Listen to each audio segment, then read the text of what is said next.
A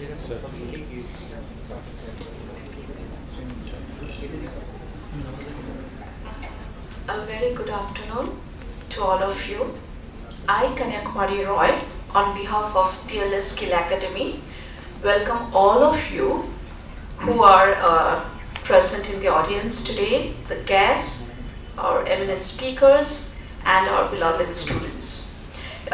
Today we are here at the launch event of Future Skills program of Peerless Skill Academy.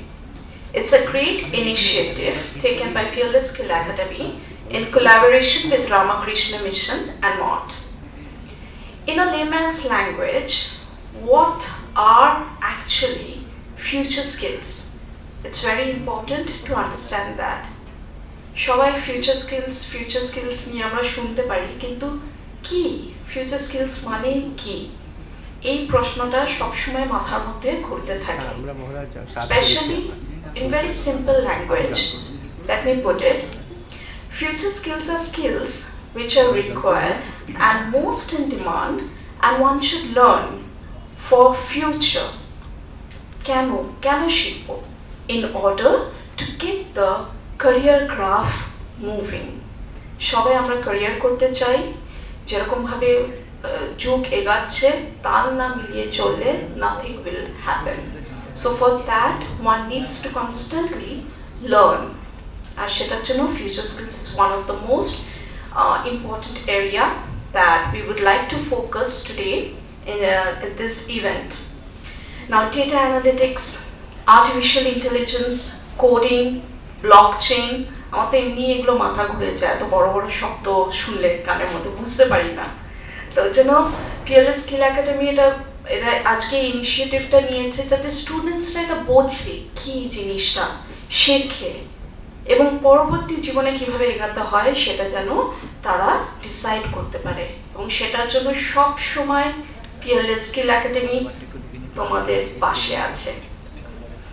As technology continues to advance and develop, it's important to consider what skills you'll need to stay secure in your career. Luckily, Peerless Skill Academy embarks on this journey of providing a wide range of courses in future skills that will help you advance your career and keep your career goals in perspective. Peerless Skill Academy Future Skills Center of Excellence shall be offering both skilling programs as well as upskilling programs. The main focus to begin with shall be on data science and data analytics.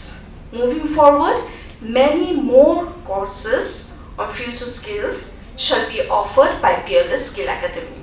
আজকে আমাদের উদ্দেশ্য এই বিষয় নিয়ে আমাদের যারা expert speakers আজকে আছেন, গেস্ট আছেন, আমাদের সবাইকে এইটা সম্বন্ধে একটু আমাদের বলবে। So I would like to request our speakers for today's event to come on stage. To start with, আমি welcome জানাই Swami Vedantinananda Ji Maharaj. He is the head of Ramakrishna Mission, Shilpa Mandira, Belur, and member of the governing council of Peerless Skill Academy. Maharaj আজকে আসতে পারেননি, কিন্তু উনি আমাদের সাথে join করবেন ভার্চুয়ালি। কিছুক্ষণ বাদে আমরা ওনার সাথেও কথা বলতে পারবো। So I move on to our next speaker, Mr. Subhashish Sarkar. Welcome, Mr. Subhashish Sarkar. He is the regional lead East NASSCOM IT and ITS SSC, more than 2 decades of old industry veteran in the education and training industry. Started career as technical trainer and has worked in various roles like management and operations, strategic planning, business development, and ensuring quality standard in various projects. Currently spearheading various skilling initiatives of NASSCOM in the eastern region of the country. Okay, our next speaker for today's event, Dr. Prashant Pansare. Okay, we are still waiting for Dr. Prashant Pansare. So I'll move on to our next guest, Mr. Sumit Kumar Pal. Welcome, sir.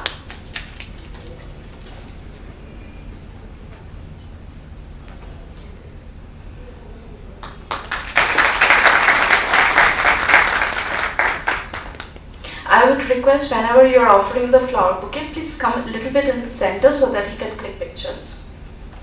Okay. Mr. Sumit Kumar Pal, Director, Technology Solutions, PwC. He's a director associated with the Application Technology Practice under the Technology Consulting Service in PwC, India. He has been heading and managing the XOps. Okay, I'm so sorry. My tech jargons are pathetic, and really pardon me if I'm falling short of perfection. As a portfolio that focuses on enterprise operations transformation at scale. He is also operating as a cloud solution architect to design cloud-native distributed systems that are reliable and secure by design. Prior to PwC, Mr. Sumit was associated with Oracle and Lucent Technologies, where he was involved in designing and developing enterprise and firmware applications and development of productivity tools. Our next speaker, I would like to welcome Mr. Sushant Roy, Country Head, Automation Edge.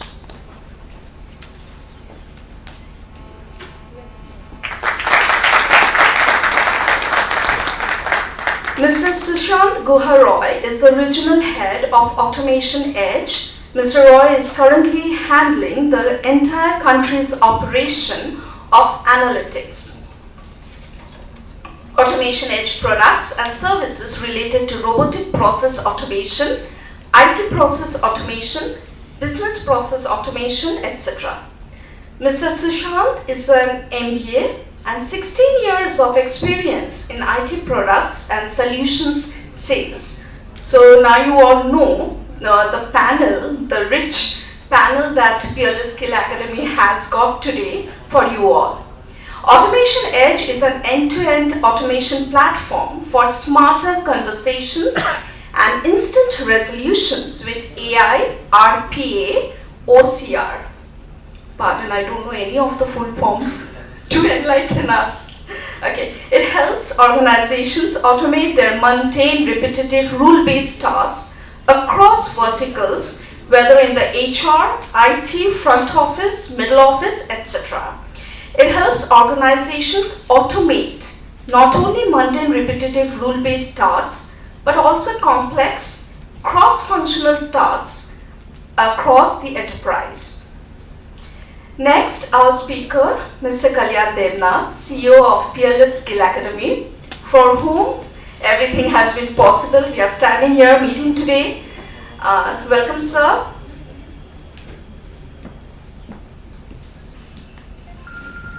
Yes. Can you he is our CEO, MSc in Physics, CA, IIB, and CFA. In his long career of 47 years, and that's pretty quite long, starting as a professor in physics, his journey has been diverse. Working in a bank, leading a business school from startup, working in Ernst & Young, and finally with Peerless Group. Vast experience in diverse fields. Technology freak, we can vouch for that. All of us in PSA team, we know how technology freak he is. Okay, writer, innovator, financial modeler, and risk management professional. Okay, our next speaker, I would like to welcome Mr. Pankaj Roy Gupta. Sir, please come. Head Future Skills and Innovation. Pankaj Roy Gupta has over 25 years of cross-functional professional and leadership experience in industry, academia, training, and consulting domains. He has design, development, and implementation experiences in the areas of ERP, CRM, SCM, data mining, business intelligence, business analytics, AI, ML, IoT, etc. in various functional areas for multiple industry domains. He is the co-founder and CEO of Parartha Infotech Private Limited and founder-president of International Institute of Analytics and Computing at Pune. He is also the founder and CEO of D2B Analytics Lab and CTO of Cleverground Technologies, Pune. He has worked in the senior leadership positions at several corporate, including at National Informatics Center. He has executed multiple international consulting projects for companies at USA, Russia, Israel, Thailand, Korea, and many other countries. He is also associated with InMed Prognostics, a medical artificial intelligence-based software products. He has worked with various software tools and in several projects in data science, data analytics, business analytics. He has taught MBA and PGDM students on various management and technical subjects at several universities and business schools in India and abroad, including Russian New University, Thailand, and also taught students from China, Korea, Iran, Russia, Sudan, Thailand, Bangladesh. My God, sir, I'm running out of breath. Okay, so we are really lucky to have you here. His research interests are in data and business analytics solutions, BI, AI, ML, AR, VR, IoT, Industry 4.0, etc. on various functional areas for various industry domains. He is a postgraduate in computer applications, MBA, PhD scholar of Vinod Gupta School of Management and Department of Industrial and Systems Engineering, IIT Kharagpur, fellow member CASI USA. So I welcome you all, and I would also like to thank our team members. Please come, Poonam, Shathilekha, and Anupama for welcoming the guests. Thanks a lot, girls. Thanks a lot. Okay. Now I would request Mr. Maitreyi Basu. Sir, can you please come on stage? Mr. Maitreyi Basu, our marketing head of Peerless Skill Academy. Oh, yes, yeah. I would like to now request Mr. Basu to take forward the event.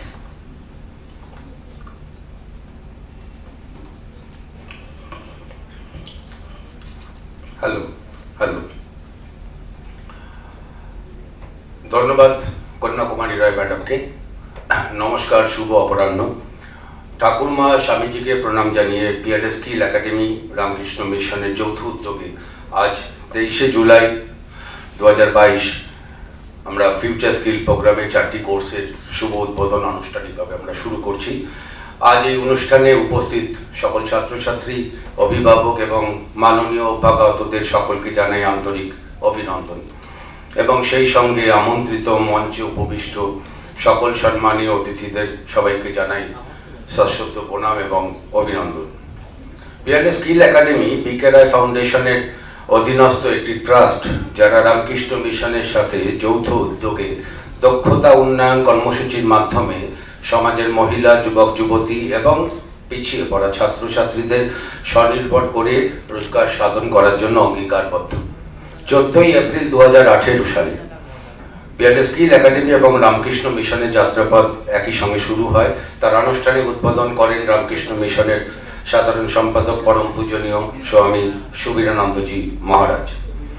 Peerless skill academy national skill development corporation এবং sector স্কিলের দ্বারা স্বীকৃত এবং Paschimbanga, Jharkhand, North East, Delhi, Tripura এবং জম্মু কাশ্মীরের 20টি শাখায় 14টি সেক্টরে 40টি বিষয়ে আমরা এখনো পর্যন্ত 10,700 ছাত্রছাত্রীদের 4 বছরে আমরা প্রশিক্ষণ দিয়েছি। এই মাসে পিয়ারলেস স্কিল একাডেমির মুকুটে আরেকটি পালক যুক্ত হলো ফিউচার স্কিল প্রোগ্রাম। 4টি কোর্সের আমরা শুভারম্ভ করছি।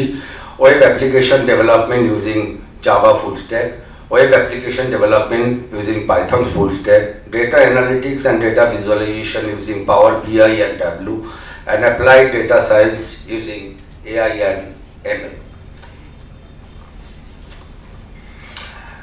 এখন আমরা মূল পর্ব শুরু করব। তো আজকের অনুষ্ঠানে আগত মাননীয় যত অভ্যাগতরা যারা এখানে উপস্থিত আছেন তাদের মূল্যবান বক্তব্য আমরা সবাই শুনব। আমি শুরুতেই ওপেনিং অ্যাড্রেস এবং ওয়েলকাম রিমার্কস দেওয়ার জন্য মাননীয় শ্রী কল্যাণ দেবনাথ মহাশয়, CEO of Peerless skill academy, আমি স্যারকে অনুরোধ করছি, স্যার আপনি কিছু বলেন। Sir.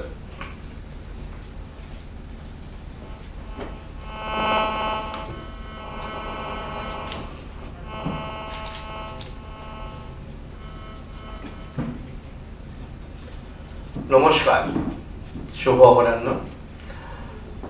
Let me again welcome our guest speaker.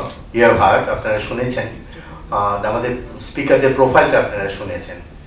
So the objective with which we started this initiative, I think we'll get to know much more in details from the people who matter in this thing. We have got people from NASCOM, we have got people from PwC.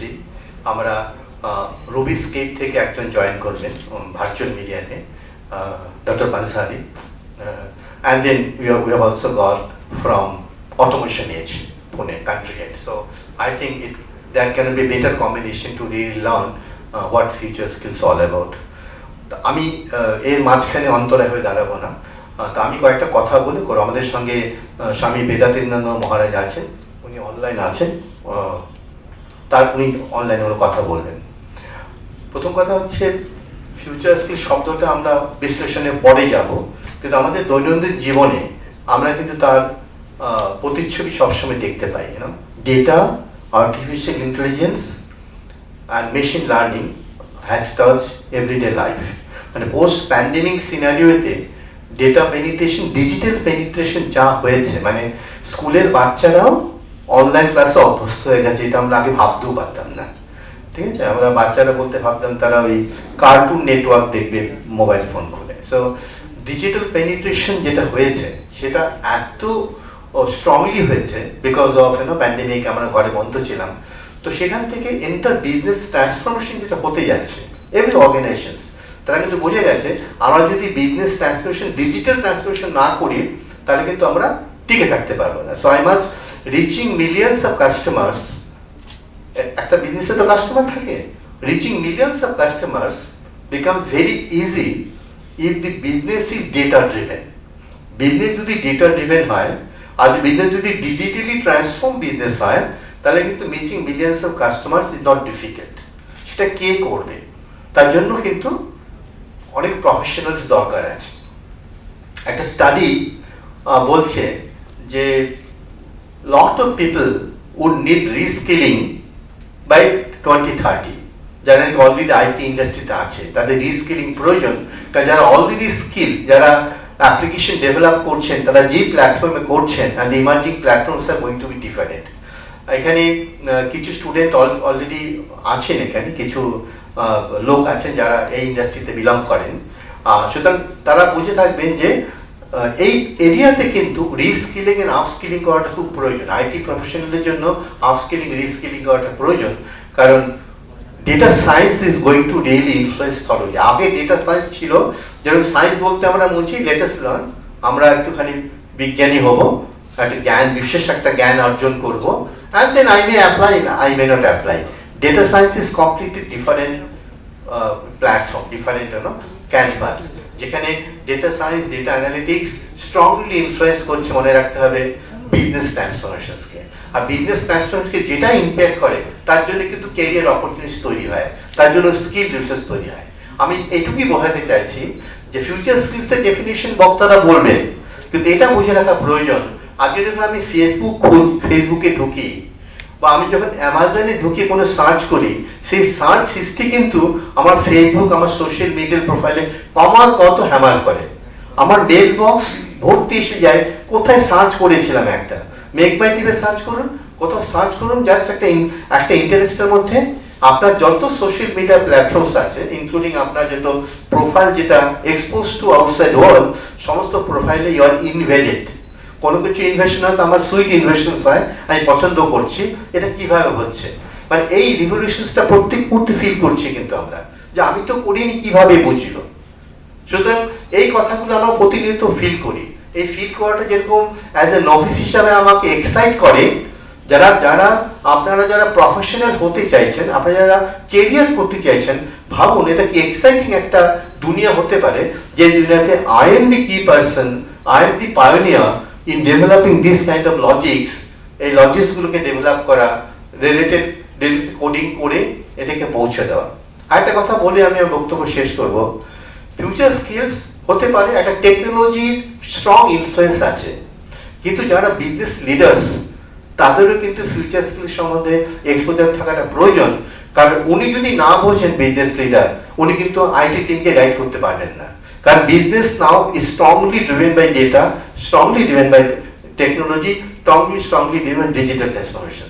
এই জন্য যারা নাকি নন IT স্ট্রিমের লোক, তাদের পক্ষেও future স্কিলসের মধ্যে expose হওয়াটা ভীষণভাবে প্রয়োজন। হলে পরে আমার বিজনেসের চেহারাটি পাল্টে যাবে। এইটুকু ভূমিকা করে আমরা এই পরবর্তী বক্তাদের মুখ থেকে শুনবো যে এরা তিন ধরনের ডাইমেনশনস থেকে বলবেন, শুনবো যে ফিউচার স্কিলস মানে কি, এগুলো যে কথাগুলো আমি বললাম সেই কথাগুলোর পরিধি কতটা, আর পার্টিকুলারলি কেরিয়ার অপরচুনিটিস। আমরা সবসময় বলি আমি তো পড়াশোনা করছি, চাকরির বাজার মনে রাখবেন, চাকরির বাজারে যেরকম সংকুচিত আছে, চাকরির বাজার ভীষণভাবে প্রসারিত। মানে আপনি যদি রাইট স্কিল হন, রাইট জায়গাতে আপনি যদি স্কিলিং করতে পারেন, ট্রেইনড হন, তাহলে কিন্তু আপনার চাকরির সংকুচিত কথা হবে না। লোকে খুঁজে বেড়াচ্ছে স্কিল রিসোর্সেস। লোকে বলে যে আমি লোক চাই, লোক পাই না, যা পাই তারা স্কিল নয়। সেটা আমার মনে হয় এটা একটা ভীষণ ইম্পর্টেন্ট পয়েন্ট, যে চাকরির বাজারটা কিন্তু এই future skills and emerging technology based যতগুলো জব রোলস আসছে, সেখানে ওয়াইড ডাইমেনশনস আছে, সেখানে খুব উন্মুক্ত একটা দ্বার বলা যায়, বিশাল বড় একটা দরজা, যেখানে দরজার ওপারে লোক ওয়েট করছে আপনাকে নেবার জন্য, আর দরজার এপার থেকে আপনাকে দরজা ক্রস করে যাওয়ার জন্য আপনাকে রাইট স্কিলটা নিতে হবে। সেই স্কিলটা আপনার প্যাশন থেকে প্রশ্ন করুন, কি প্যাশনেট ফিল করুন, তাহলে স্কিল হতে পারবেন। প্যাশনেট ফিল না করলে কিন্তু স্কিল হয়ে যায় না। আমি বলছি আপনাদের মধ্যে অনেক আছে যারা হয়তো উচ্চ মাধ্যমিক ক্রস করে গ্র্যাজুয়েশন করছেন বা গ্র্যাজুয়েশন ক্রস করে পোস্ট গ্র্যাজুয়েশন করতেন, তাদের কিন্তু এখন প্রশ্ন করার সময় প্রশ্ন হচ্ছে what I am passionate about. Future skills in area working with really passionate about. একটা ক্রিয়েটিভিটি ল্যান্ডস্কেপ আমাকে কিন্তু ডিকটেট করতে পারে টু গেট প্যাশনেট অ্যাবাউট। তো সেটা হলে পরে আমার মনে হয় ক্যারিয়ারের কোনো অপরচুনিটি লস হবে না। আমি এটুকু বলেই আমার বক্তব্য শেষ করছি।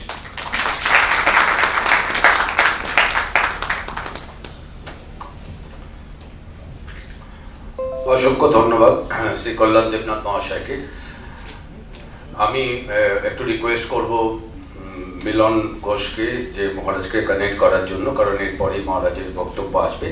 এর মাঝখানে আমরা এখন প্রদীপ প্রজ্বলন পর্ব শুরু করব। আমি মঞ্চে উপবিষ্ট সবাইকে একটু অনুরোধ করছি সামনে আসার জন্য, এবং আমি পুনম না কন্যাকুমারী ম্যাডাম এবং পেছনে অনুপমা আছে, আমি রিকোয়েস্ট করছি যাতে প্রদীপ প্রজ্বলন পর্বে অংশগ্রহণ করার জন্য আমি সবাইকে রিকোয়েস্ট করছি।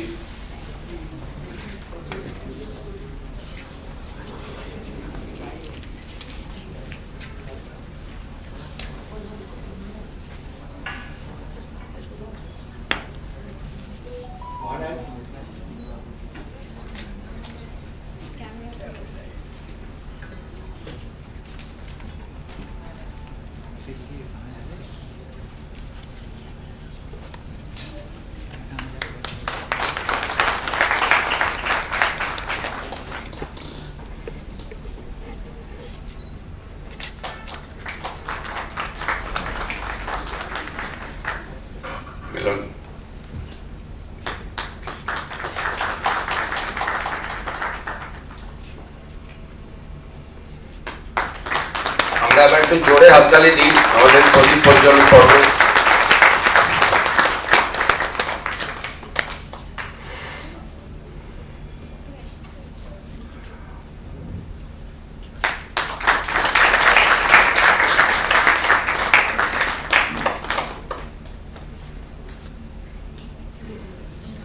অসংখ্য ধন্যবাদ সবাইকে। আমি সবাইকে আসন গ্রহণ করার জন্য অনুরোধ করছি। আজ ব্যক্তিগত কারণে পরম পূজনীয় স্বামী বেদাতীতানন্দ মহারাজ উপস্থিত থাকতে পারেননি, তাই ভার্চুয়ালি আমি কিনোট এবং ইনঅগ্রাল অ্যাড্রেস দেওয়ার জন্য স্বামী বেদাতীতানন্দ মহারাজ, হেড শিল্প মন্দির বেলুড় মঠ, আমি মহারাজকে অনুরোধ করছি মহারাজকে পার্টিসিপেট করার জন্য। মহারাজ প্লিজ।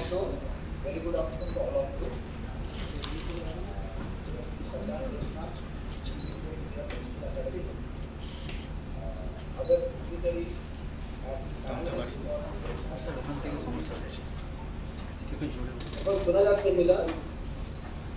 শোনা যাচ্ছে স্যার, শোনা যাচ্ছে মোটামুটি। Am I audible there? হ্যাঁ অডিবল বলুন, অডিবল স্যার। আপনি বলুন। হ্যাঁ মহারাজ আপনি audible.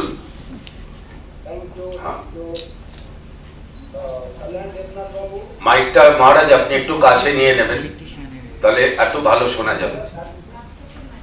other panelists for today's panel discussion and very dear students.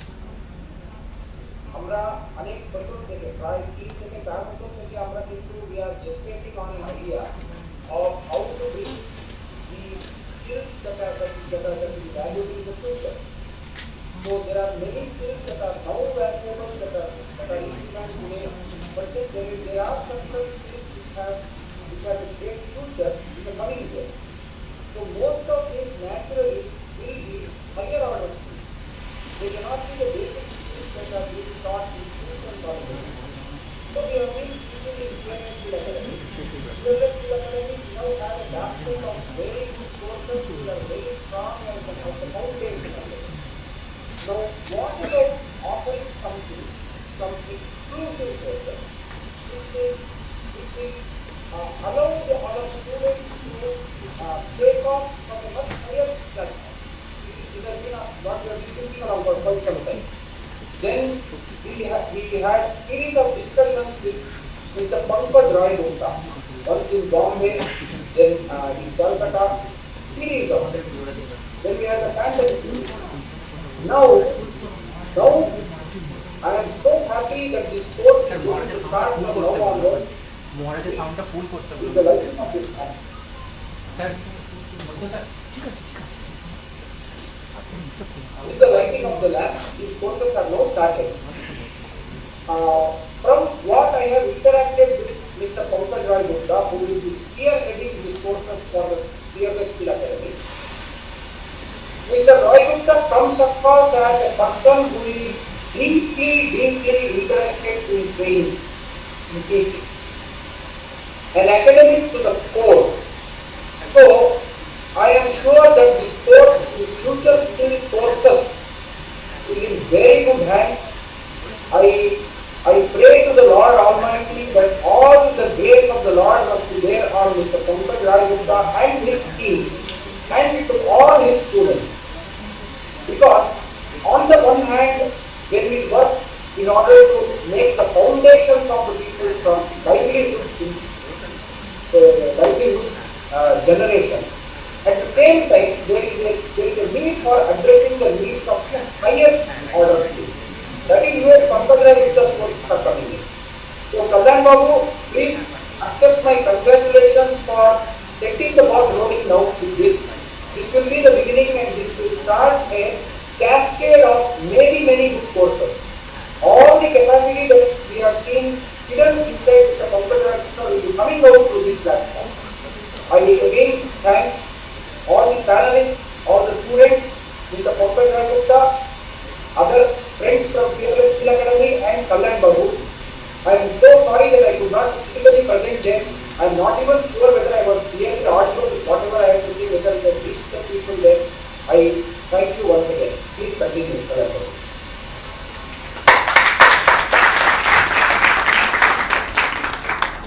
অসংখ্য ধন্যবাদ স্বামী বেদাতীতানন্দ মহারাজকে। এখন আমি আহ্বান করব মাননীয় শ্রী পঙ্কজ রায় গুপ্ত মহাশয়, head future skill and innovation, তার মূল্যবান বক্তব্য রাখার জন্য। Sir please.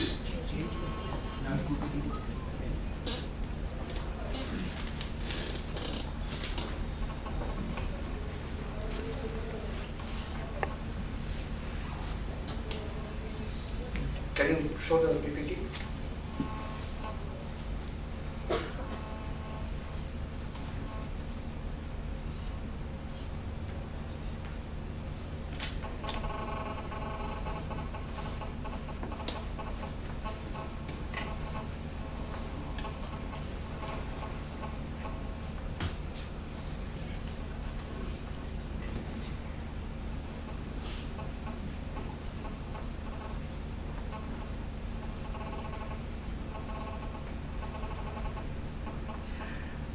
Good afternoon. I am basically a Bengali. My name is Pankaj Roy Gupta. But right now for the last 20 years I am in Maharashtra, I am in Pune. So from time to time I will be speaking in Bengali, but I will try to explain you the things in a very easy way. You know, long time back, myself and Mr. Devnath, we have worked here in Calcutta, and after that I moved to IIT Kharagpur. Then I was in the industry, then I was with certain universities, and then I started my own company in Pune and outside Pune. And after a long gap, we have gathered together, and we would like to drive this very, very unique concept of Center of Excellence in Future Technologies, jointly with Peerless Skill Academy and Ramakrishna Mission. During this COVID time, for the last, I think, near about more than 7-8 months, I was associated and conducted a lot of small programs virtually on different subjects. And then once we, now came out from this COVID, we decided that let's start something in a different way. In my last 25 plus years of experience, I have worked with multiple industries, multiple functional area, different applications, not only in India, outside of India also, many countries. I used to regularly visit Moscow. I know 2 foreign languages, Russian and German. So I used to teach the Russian professionals and Russian students in Moscow, St. Petersburg, and few other places in Russia. I got an opportunity to work with the supercomputing infrastructure in Russia and did some work in the area of oil and gas, energy and other applications. With this little knowledge and experience, when Mr. Devnath suggested that let's take this for a noble cause for the young students who would like to consider to get into the future skill career opportunities, I thought let me take a challenge and let's try something. So in my presentation, I am going to highlight very few things that what is future technologies. Future technology is not only Java or Python or RPA or robotics, 3D. No, there are many more. But we have to start from somewhere and then we have to go to the next levels. Next slide. Next slide. Next slide. So I am going to speak a little bit about the future technology and the skills which are required. What are the opportunities and the challenges which are related with future technologies? Now, many of you may not be 100% clear that what is technology, what is engineering, what is science. First is the science, then you have engineering, and then technology. Technology helps the science and engineering concepts to take to the global market, to the masses. So we are talking about the future technologies. We are not discussing anything about future science or future engineering. No. There is some people who are working on the future engineering also. But here we are talking about the future technologies. Now what exactly the PSA, Center of Excellence, is going to offer to the people, not only in Calcutta, not only in West Bengal, across India and outside of India. And then if you have any specific questions, we can take the question, and whatever answer that I will be in a position to reply, I will be able to do that. Next slide. Okay, let's try to understand what is future technologies. If you see, there are 4 areas. Future technologies are emerging technologies. Emerging technologies. Mr. Devnath few minutes back he said about emerging technologies. Now what is emerging technologies? Emerging technologies are the technologies which can change our state of affairs. That means the way we are doing something now, that will change. Who will change that? The future technology will change.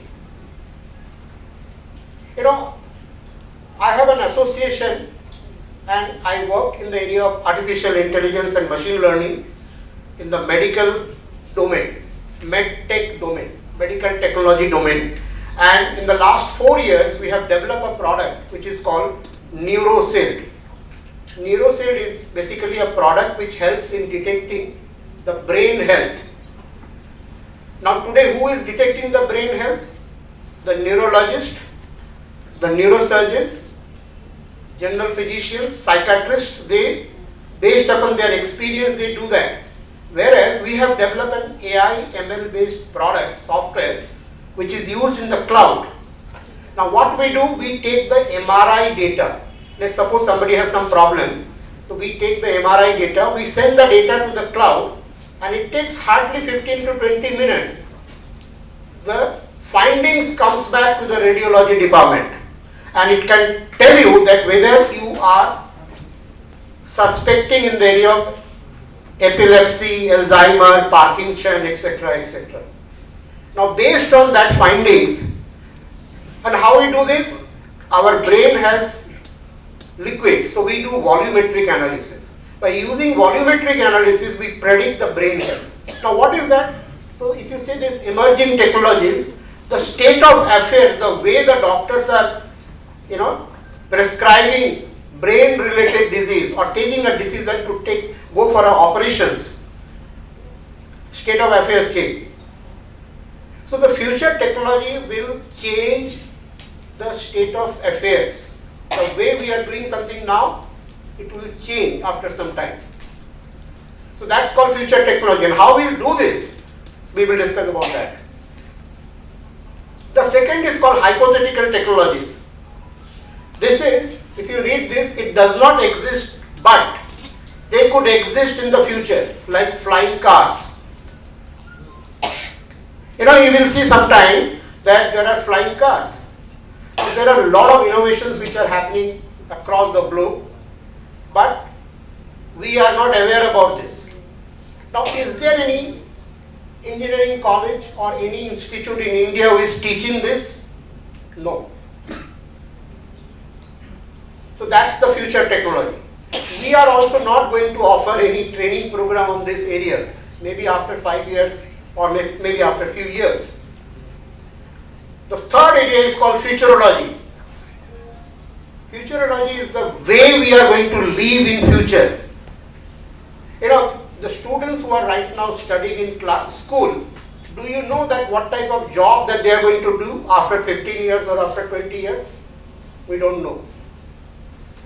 The students who are passing out now from any of these engineering colleges with mechanical, electrical instrumentation or any engineering discipline or any other non-engineering discipline, you know that what type of job they are going to do if they get absorbed in any company.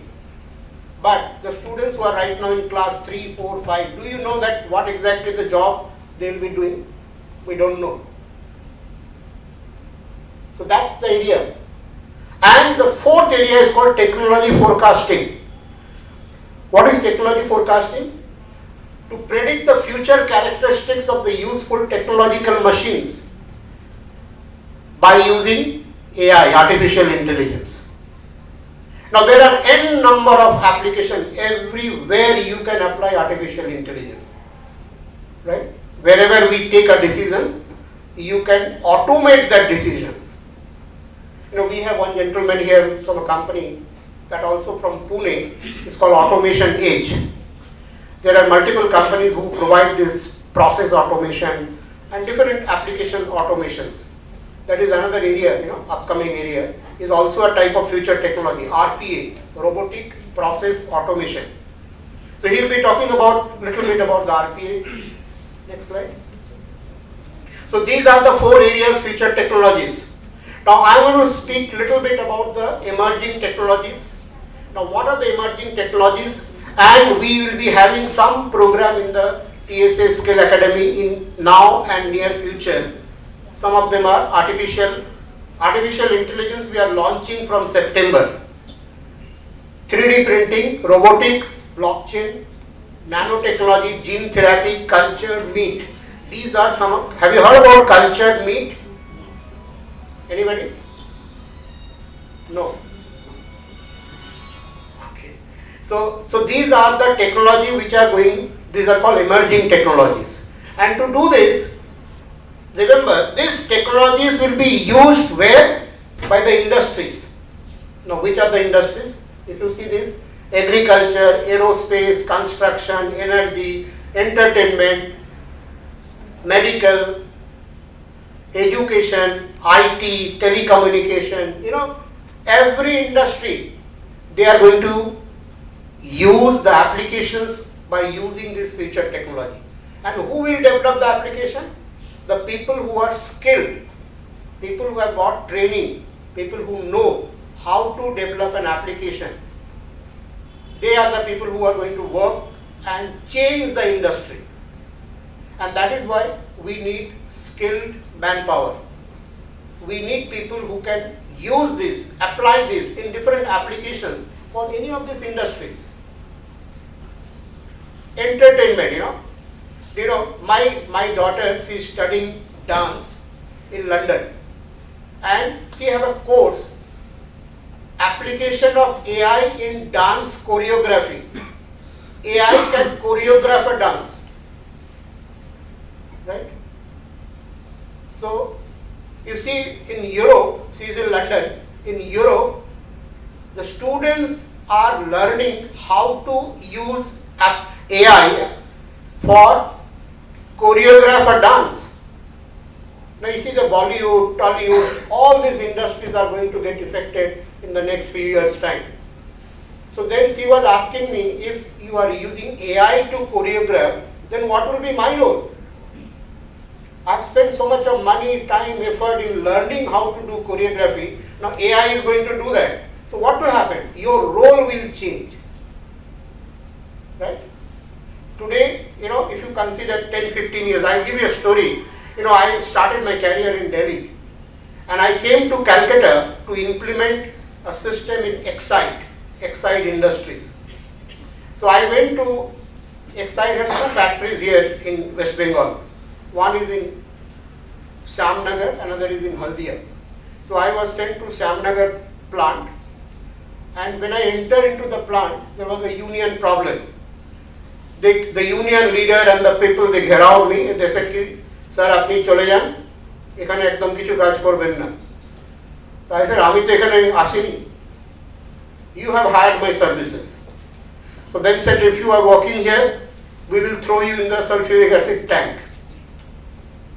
Now this was the resistance. Now you see, today Exide runs all their application using SAP ERP. Now there is a time, there is a need for people to change the way we work our activities now. This will change after 5 years, after 10 years, after 20 years.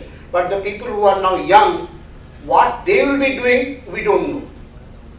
There are a lot of initiatives taken by government, a lot of initiative taken by international bodies who have started finding out that how technology is going to change the future work. So if you are learning artificial intelligence, machine learning, or any of the future technologies, and if you develop an application, what will happen? A application will make an impact on the industry.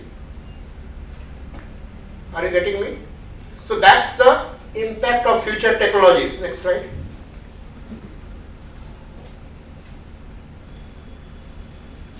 Now what are the opportunities? There are n number of opportunities. If you see the figures, India's current future technology market is $1.1 billion US dollar, 1.1 current. And if you see the figures, by 2025 we have, gentlemen from NASSCOM, 16 billion US dollar will be the market, 16 billion US dollar. Now how you will create that business? We need people. And what type of people? We need skilled people. And which are the areas that we need people? If you see this, high demand future technology areas for making a successful career. Which areas? AI, ML. Now when you do AI, ML, it is not only that you are developing a machine learning algorithm. There are a lot of roles, a lot of activities are involved. And it can be anywhere. So you have artificial intelligence, machine learning, IoT, big data. If you must have seen in every traffic junction there are cameras. This is not only in Calcutta. You go to any cities in India, you will see there are cameras. Lakhs of cameras. There are some hardware companies, they have earned huge money, but there is no application by which you can analyze those continuously streaming data. There is no application. In case there is an accident or something happened, then the nearby police station where the data is getting stored, they will start seeing those videos in case there is an accident. Otherwise, there is no predictive model by which you can do something that how to optimize the traffic. No, there is no such type of application. So there is a huge demand for developing application using video data. We have developed an application for Durgapur steel plant. When the Durgapur steel plant, they develop certain equipments, and when the equipment goes out, there is a small number. So we have kept certain cameras. The camera is capturing the data, and we use an algorithm which is called computer vision. So by computer vision, we predict that what is the type of material that has gone out from the plant. I was talking to HDFC Bank, so they are interested to develop a application, AI application. So whenever you are entering into the bank, so there will be cameras. So camera will take your phone, image, video, and it will predict that whether you are here to do business or you just came here to inquire something. How will you do that? So data will, today morning we conducted a workshop for 2 hours. And I think some of you have understood that we are surrounded by data. Either we are giving data or somebody is collecting data about us. Whatever activities that you are doing from morning to evening, somebody is keeping a track of your everything. Right? If you just leave the mobile, then you are safe. As long as there is a device with you, somebody is watching what you are doing, where you are going, what you are eating, everything is there. So now, if you have so much of data, how you are going to use that data for intelligence applications, developing intelligence application, right? So these are the areas where you have DevOps, robotic process automation, cloud technology, cyber security, all those are required for developing an intelligence applications which are future technology driven. Next slide. Now there are a lot of challenges. So where there is an opportunity, there are challenges. One of the most important challenges, you see the first one, skill gap. Lack of skilled resources and need for upskilling. The people who are working in the companies, I think many of you may not be knowing, the large companies, they use ERP, Enterprise Resource Planning, Supply Chain Management, CRM, and they have developed that in the last 10, 15, 20 years. If you see the Tata, I'm an ex-CIO of Tata, so I know how I have implemented ERP, SAP there. Now in those companies, the people are still, they know how to use computer to take a report, but they don't know how to use an intelligence application or develop an intelligence application. So why? Because there is no upskilling. So the management, the companies has to take a call of upskilling the people upskilling the people so that they can start understanding. And upskilling means not upskilling the technology people, upskilling the non-technology people also.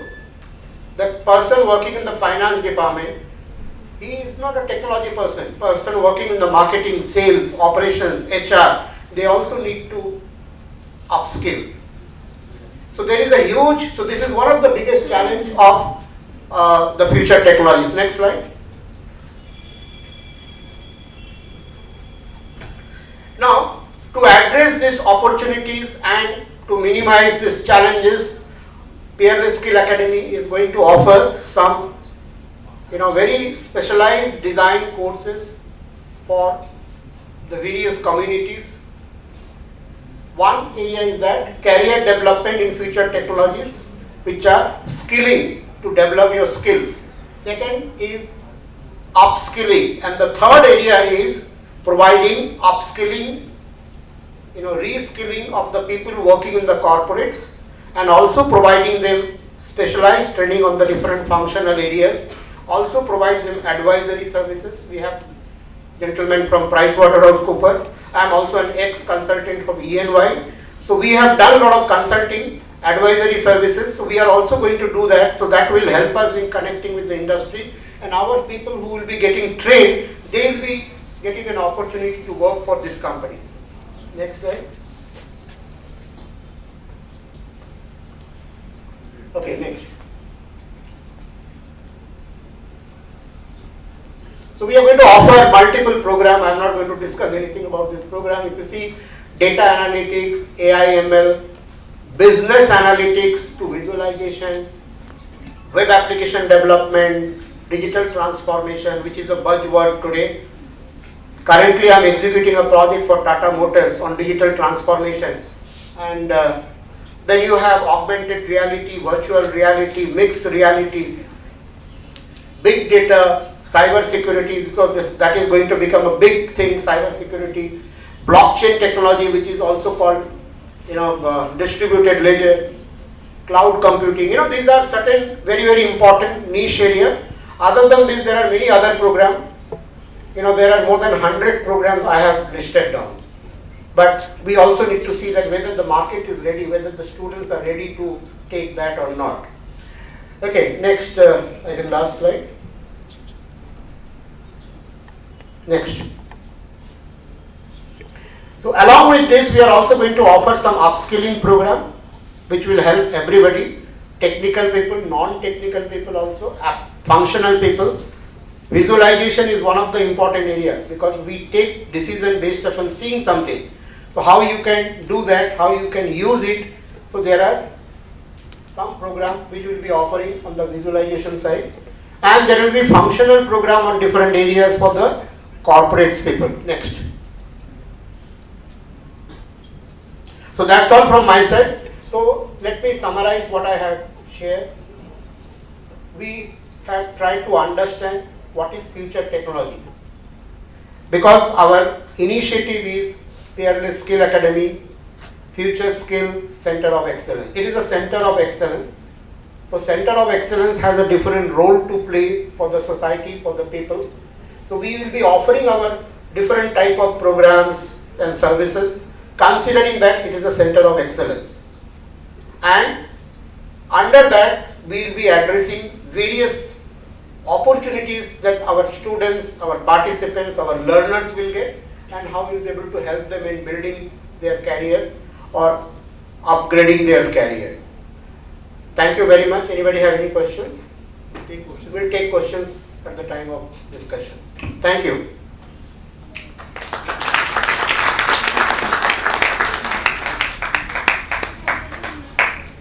অসংখ্য ধন্যবাদ শ্রী পঙ্কজ রায়গুপ্ত স্যারকে।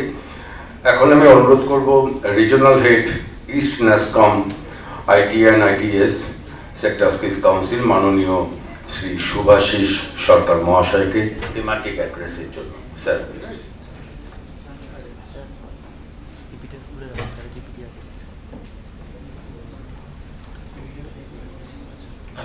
Hello, আমি audible?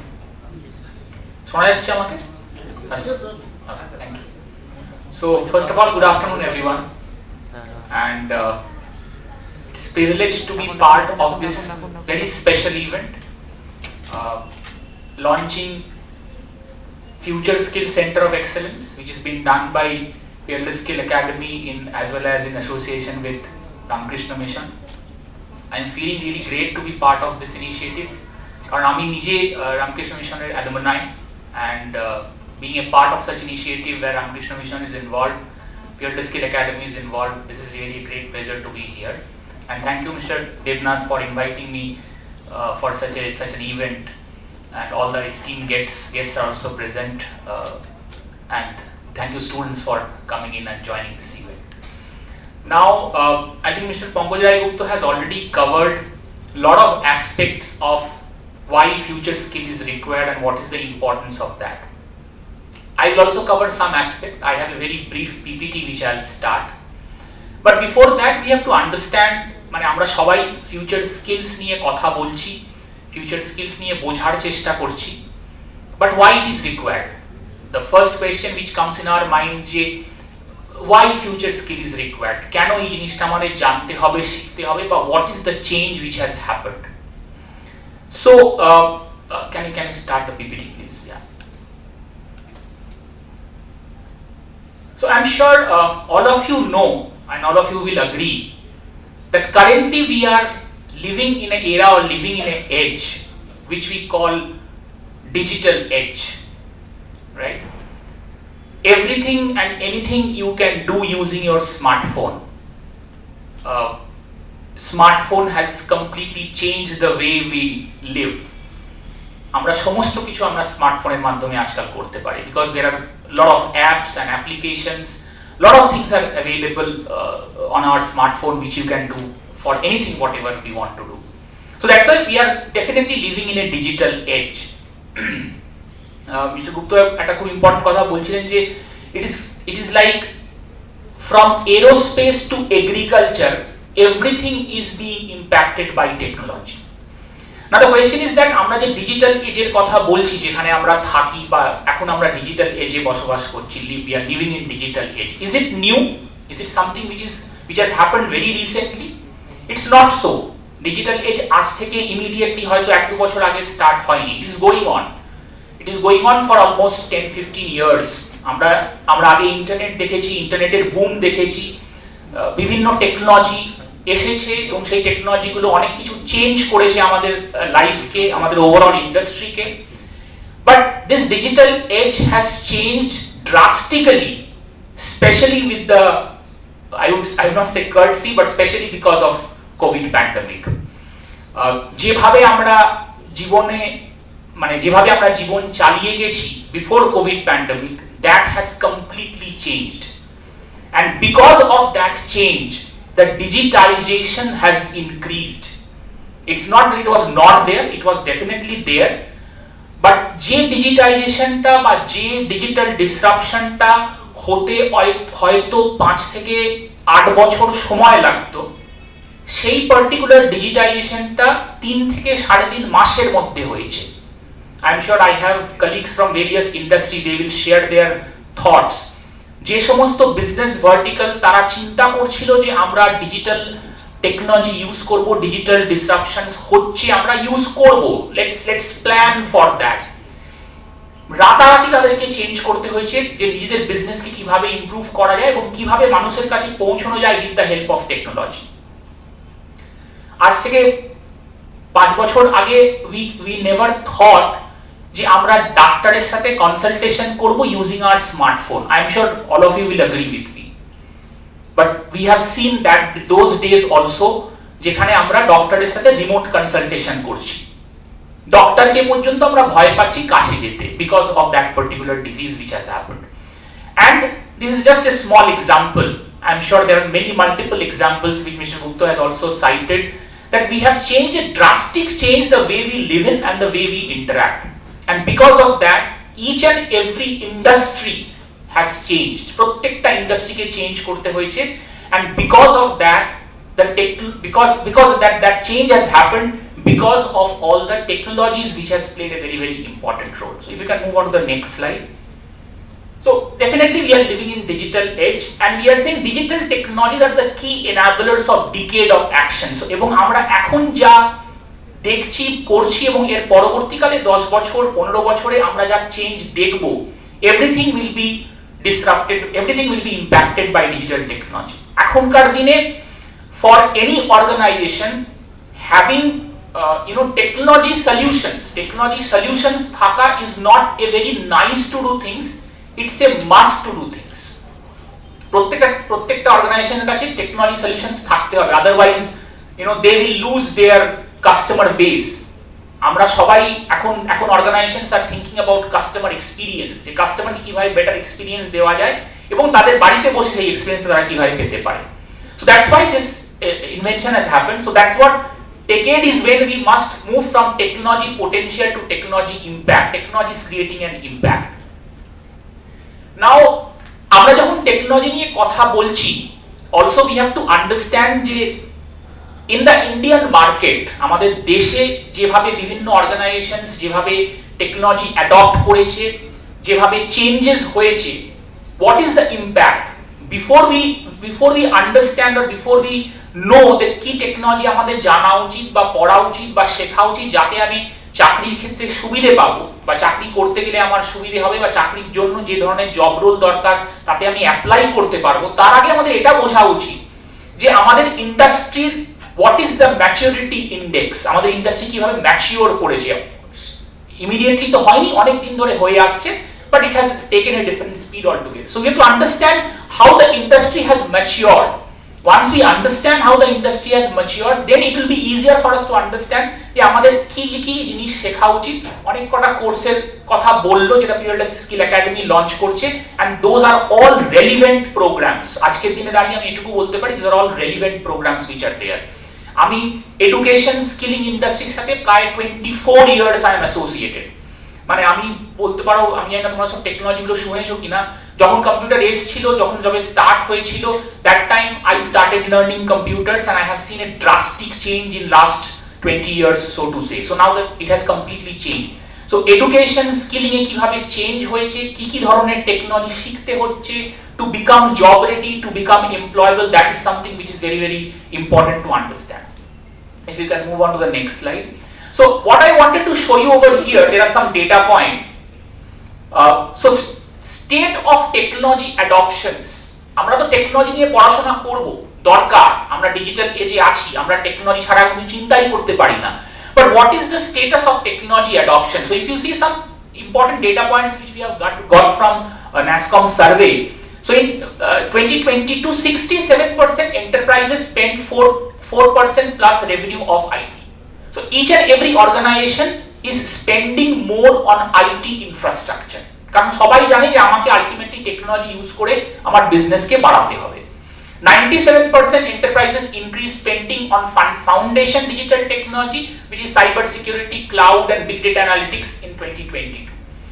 I don't know how many of you know or how many of you have seen such kind of data. Cyber security is one domain. আমরা normally কোনো জিনিস দেখি যে 2 গুণ 3 গুণ 4 গুণ 5 গুণ করে বাড়ে, একটা গ্রোথ হয় একটা ইন্ডাস্ট্রিতে বা একটা ভার্টিকালে বা একটা টেকনোলজিতে। Cyber security is one domain which has grown almost 100%, মানে 100 times so to say. কারণ এখন যেহেতু সমস্ত জিনিস অনলাইনে হচ্ছে, each and everything is there on cloud, the hackers are targeting each and everything, and there is a cyber attack which is happening. Cyber security is one very very important domain which is coming up. Many students are trying to make their career in the field of cyber security. Another very important technology is cloud. মানে আজকালকার দিনে cloud ছাড়া কোনো কিছু চিন্তাই করা যায় না। Anything you do is actually on the cloud actually. আমরা স্মার্টফোনে যা ইউজ করছি everything is on the cloud, nothing is on your phone. You just have a very small application, but everything is happening on the cloud. So that is also another important technology which has happened. 65% enterprises digitize more than 40% of their business workflow. So entire business workflow has changed. সবকিছু তারা ডিজিটাইজেশনে already complete করে ফেলেছে, and what companies are moving, transforming from CX only. CX is customer experience, মানে আমার customer base যারা আছে তারা কিভাবে এক্সপেরিয়েন্স করছে আমার প্রোডাক্টকে, right? So I am sure all of you know that আমরা আজকালকার দিনে অনেকে কেউ গ্রসারি কিনতে বাজারে যাই না, we use either big basket or Blinkit or many other things, right? We don't go to medicine shop to purchase medicine, we use Netmeds or a lot of other apps which are available. I don't know how many of you know, there was a very interesting app which was developed, in fact it was done with NASSCOM startup warehouse where we incubate startup system. একটা app এসেছিল এবং এখনো আছে, which is called উৎসব app. আমরা 2 বছর আগে আমরা দুর্গাপূজার বাইরে ঘুরতে যেতে পারিনি, so people have seen Durgapujo like festival using a mobile app. That has happened.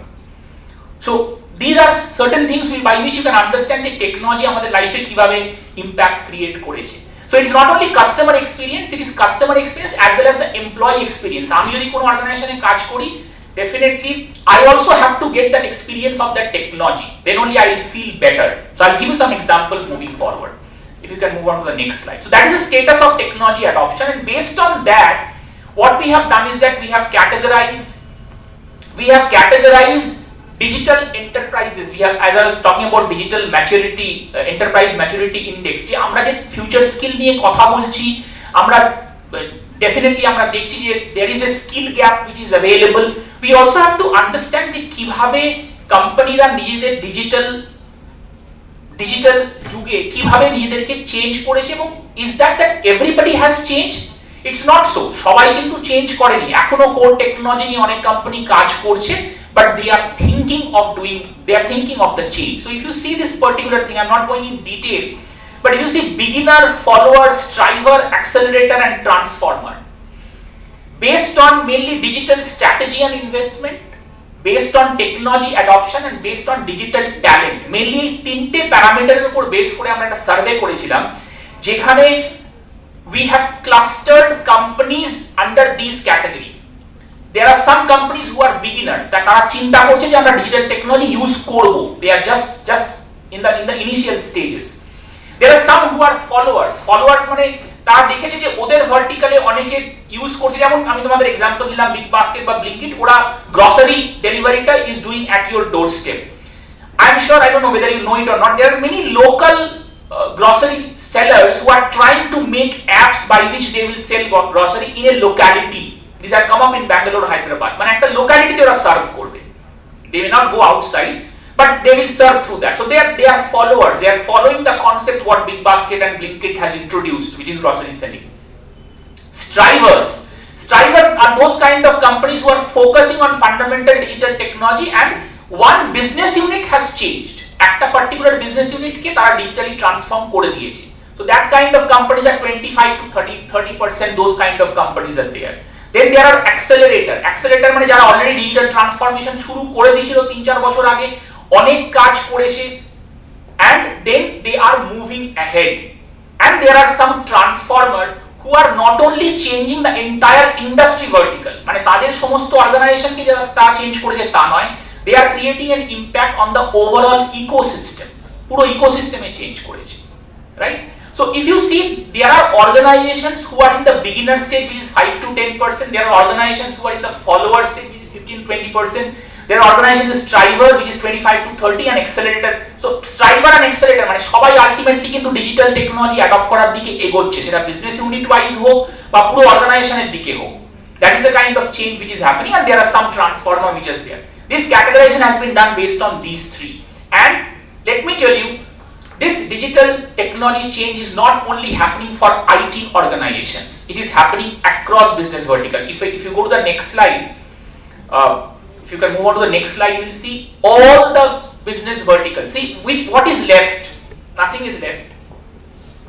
And in fact, first three are based on the digital adoptions, which is telecom, media, entertainment. আমরা তো 1.5 বছর সিনেমা দেখিনি cinema হলে গিয়ে। What we have seen, we have only used Netflix and Amazon and Z Prime. And what they have done, আগে কি Netflix ছিল না? ছিল। Netflix suddenly ইয়ে হয়নি, কিন্তু they have become popular and they have changed the user experience altogether. Same thing has happened with Amazon and other players also. So telecom, media and entertainment industry has moved on to many has moved on to transformer. Similarly, if you see energy, utility and alternative resources, entire retail business has become kind of using digital technology. Healthcare, manufacturing, banking industry, education. Mister Gupta বলছিলেন যে আজকালকার বাচ্চারা, দেবনাথ বলছেন যে আজকাল বাচ্চারা আর মানে পড়ার জন্য ফোন ইউজ করছে, আগে হয়তো কার্টুন দেখার জন্য ইউজ করতো। So entire education industry, there is a concept called edtech which has come, and by this you can understand that আমরা সবকিছুতেই আজকাল টেকনোলজি অ্যাড করি। So it's a fintech, banking organization is a fintech or a retail tech or a med tech. Mr. Gupta was talking about some medical tools which AI was doing. So it's a medical technology, right? So edtech, medtech, fintech, retail tech, সবের সাথে technology add হয়েছে। So it is not that students who are from computer science or students who have to have a fundamental idea of computers can only learn this or have to come into this. It's not like that. It is universal. আমি একজন লিডারকে একটা কনফারেন্সে বলতে শুনেছিলাম যে একটা সময় ছিল যখন প্রত্যেকটা লোককে ইন্টারনেট জানতে হতো, ইন্টারনেট না জানলে সে একজন অবসলিট মানুষ, মানে তার কিছু নেই, সে কিছু জানে না। একটা সময় এমন ছিল যাকে ইন্টারনেট সবাইকে জানতে হবে। এখনকার যুগে আমরা এমন জায়গায় পৌঁছে গেছি, যেখানে হয়তো কিছুদিন বাদে আমরা বুঝতে পারবো যে যদি আমরা ডেটা সায়েন্স সম্পর্কে না জানি বা আইওটি না জানি, we are obsolete. So it has reached like that. You don't have to be a master, তোমাদের সবাইকে মাস্টার হতে হবে না বা এক্সপার্ট হতে হবে না, but you need to have the fundamental idea about these technology. How does AI works? How does IoT works? What is the impact of data science? কিভাবে data science, data analytics use করা হচ্ছে? So that is very, very important to understand and know. If you can move on to the next slide, please. So that is the impact on each and every vertical. This slide maybe you cannot read from the end. I'll just try to make you show you over here that what are the sectors which have been impacted by 2021 and 2022. If you see, healthcare and life science was one sector which has been impacted by digital technology the most, retail is another, and then banking sector. And what are the mainstream technology? If you see cyber security, as I was telling you that the growth in cyber security field has been phenomenal. So cyber security is one area, cloud is another area, robotics is another area, AI, ML and IoT. These are 5-6 areas which has grown significantly in 2021 as well as in 2022. All the companies, সমস্ত company যারা client facing company, যারা client face করতে, যারা service delivery করছে, service driven company, all these companies have adopted these technology যাতে তাদের business vertical এবং তারা যে কাজটা করে সেই কাজটাতে যাতে টেকনোলজি ইউজ হয়ে ইউজারের কাছে যারা আরো ইজিলি পৌঁছতে পারে। So that is the kind of statistics which comes out. If you can move on to the next slide, please. Now here are some examples. This is basically showing you the maturity level. Here are some examples, like if you see Airtel invested over $5.46 billion in creating the digital highway for complete data transfer. So Airtel has invested in that. Reliance Jio has invested almost $15 million in 2 platforms, which is in AI, ML, Web 3.4 technology for their digital transformation of their brand, which is Reliance Jio. So that is the kind of investment which they have done. Volkswagen, which is mainly a automotive organization, they have invested almost $3.5 to shift from traditional automobile manufacturing to begin offering mobility solutions by 2025. Volkswagen is developing a car যেখানে কারের অ্যাড্রেসে product delivery হবে, মানে কোনো জিনিস delivery হবে। মানে তুমি একটা কার ধরো পার্ক করে রেখেছো একটা পার্কিং এ, তোমার সেই কারে এমন সেন্সর লাগানো আছে যে তুমি কোনো কিছু অর্ডার দিলে সেই অর্ডারের লোকটা এসে তার মোবাইল ইউজ করে তোমার কারের ডিকিটা খুলে সেখানে মাল রেখে চলে যাবে। That's what Volkswagen is developing. It has already been done, tested in Germany. 2025 they are planning to launch full-fledged. ওরা একটা নাম দিয়েছে We Deliver, right? So that is the kind of change which is happening all across, right? If you can move on to the next slide, please. So everywhere. Now when I talk about, so you have seen how the industry has changed, what is the maturity level of the industry which is there. Now if you want to stay in the industry, if you want to do business in the industry, definitely you need manpower, you need skilled resources, but those skilled resources have to know what, কি জানতে হবে। আজকে চাকরির জন্য কোথাও যেতে গেলে, apply করতে গেলে কি কি জিনিস আমাকে জানতে হবে। See the change in base skills. We have tried to plot it 1 to 10 years, 11 to 20 next 10 years and the coming 10 years. আগেকার দিনে বেস স্কিল ছিল SQL, web development, IT network system, এগুলো জানলে মোটামুটি স্টুডেন্টরা ভাবতো যে ঠিক আছে আমরা কম্পিউটার ডোমেনে চাকরি পেতে পারি, পাবো। What has changed in 2011, 2022 in these 10 years? Web mobile, AI, big data, cloud computing. You have to know these technologies nowadays. What you have to know more in 21, 2030? In next 10 years, low code automation, 5G, cyber security, ML, AI. এই জিনিসগুলো জানতে হবে এখন। So just see the change of base skill which has happened. Emerging skills, similarly, I'm sure many of you are hearing about cryptocurrency. Cryptocurrency নিয়ে অনেক জিনিস তোমরা শুনতে পাচ্ছ। 5G launch হচ্ছে, which is a new thing. All these things will definitely require a lot of security. Otherwise কিন্তু লোকেরা use করবে না। আজকে যদি কোনো অ্যাপ ইউজ করতে গিয়ে সেখানে সিকিউরিটি না থাকে, I will not use it. So companies are very sensitive that everything has to be secure. So what brings that security? Blockchain brings that security. So you have to know how does blockchain happens, what is the use of blockchain in securing everything, right? So AR, VR, quantum computing, these are all emerging technologies now. AI, ML কে এখন আর so to say আমরা emerging technology সেরকম ভাবে বলতে পারি না, because AI, ML has matured. অনেক লোক AI, ML মানে জানে বা শুনেছে বা কাজ করছে। Definitely more manpower is required, but these are some emerging technologies which are coming up. Disrupted skill, data center management, these things has completely changed, right? And disrupted industries. In fact, I have already shown you that there is no industry which has been impacted by this digital change which has happened. So whether it is banking, manufacturing, automotive, every industry has changed. If you can move on to the next slide, please. So that is the evolution of tech skill which has happened. So definitely you need to prepare accordingly, and I'm sure the Center of Excellence Future Skills will take you there in many aspects. This just gives you an idea what is the tech talent base in the country. If you see tech talent base, which is about 4.7 million, out of that 3.8 million is completely tech talent. Now if you see the core tech talent is 2.5 million. Core tech talent মানে যারা একদম basic technology যেমন SQL, Java এই সমস্ত technology গুলো জানে, that is core tech talent. 1.3 is the digital talent which is there, যারা এই সমস্ত emerging টেকনোলজি সম্পর্কে জানছে। Now it has been predicted that by 2025 the digital tech talent requirement will be 3 times more what is required. I mean what is there. তার মানে 1.3 টা will become 3.9.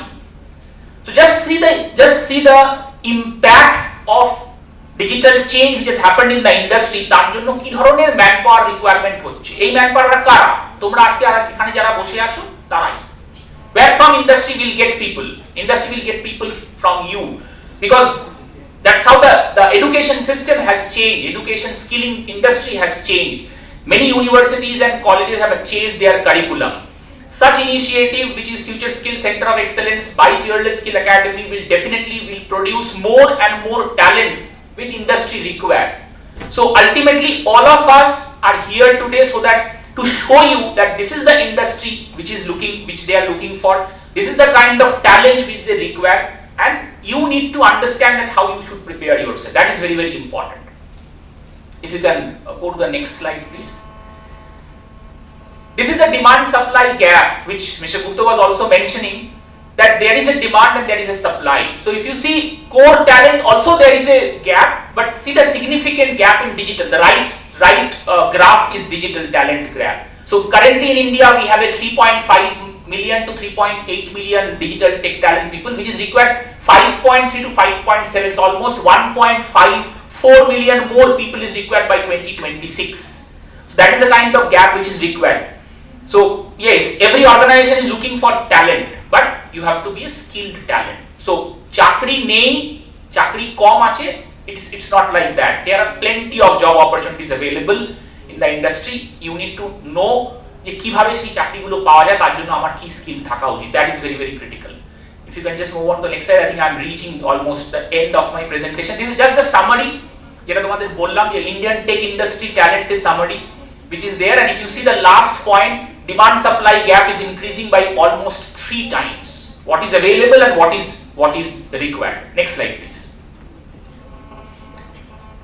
So current trend in IT industry, I'm sure all of you have heard these names. I would only request you যে তোমরা শুধু এই নামগুলো শুনে সেখানে বন্ধ করে দিও না। At least learn some basic thing about that. যেমন কেউ যদি তোমাকে জিজ্ঞেস করে what is big data, Big data মানে normally আমরা বাংলায় বলবো বড় ডেটা মানে যেখানে অনেক ডেটা আছে, but you have to understand what is the impact of that, what is cryptocurrency, what is blockchain, learn and understand the basics of this technology. তোমাকে কেউ cryptocurrency বা blockchain specialist immediately হতে বলছে না, হয়তো হতে হবে but not immediately. You have to know what is this all about, what is IoT. কেউ যদি তোমাকে জিজ্ঞেস করে what is IoT, what do you understand by Internet of Things, you should be able to say that. So these are the current trend which I'm sure you will be learning on through various courses. Yeah, next slide please. Now if you see this, this is talent requirement. So major talent requirement challenges faced by enterprise. So in all kind of organization there is still, there are organizations who are require experienced people, that percentage is there, but if you see the first one which is blue part ta তুমি দেখো, hiring entry level college graduates. এখনো অনেক company আছে যারা digital ট্রান্সফরমেশনে change হচ্ছে, সেখানে কিন্তু তারা এখনো হায়ারিং ফ্রেশ গ্র্যাজুয়েটস যারা এই সমস্ত এআই বা ডেটা সায়েন্স বা ক্রিপ্টোকারেন্সি ব্লকচেন, AR VR এই সমস্ত টেকনোলজি গুলো সম্পর্কে একটা আইডিয়া আছে। You have to do that, you have to learn that, and you have to, as everybody was saying, that you have to upskill and reskill on these technologies. Is very, very important. Move on to the last slide. So way forward, what is the way forward, what is the plan, which I can only tell you is that there are some skilling which is required in some other sectors as far as IT is so to say concerned, or reskilling dashboard jodi amra etake boli. So under big data, if you are talking about big data, you should know SQL, you should know Python, you should know Power BI, Tableau and statistics analysis. These are certain things which you have to know if anybody want to make a career in the field of data analytics, but data related jodi keu jete chao. If you software developer hote chao, application development, you should know Java, Python, C, but you have to know Azure, you have to know AWS cloud, you have to know Node.js, you have to know SQL. These are all technology names, you have to study that. So some skills for cyber security domain, you have to be an information security specialist, computer networks, Linux, Unix, Solaris. These are some operating systems which you need to know. And AI ML field, you have to know Spark, you have to know machine learning algorithm, you have to know Python. So this gives you overall brief idea that what kind of technologies you should know to be eligible to apply for various kind of emerging jobs. Jobs are also changing, like Mr. Gupta was giving an example of a choreographer. So choreography is being done by AI. So what a choreographer will do? So it is changing, it is emerging. These technologies will make you much more employable and job ready. So with that I come to the end of my presentation. Thank you everybody for patiently listening to me. I hope I could add some value to your knowledge and to your whatever you are planning, and wish you all the best. Have a great career ahead. Thank you so much.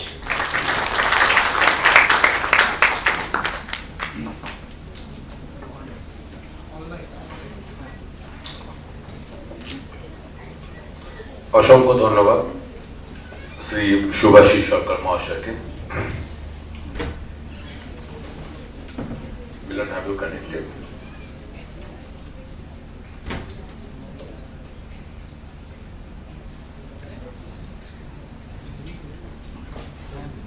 Join করে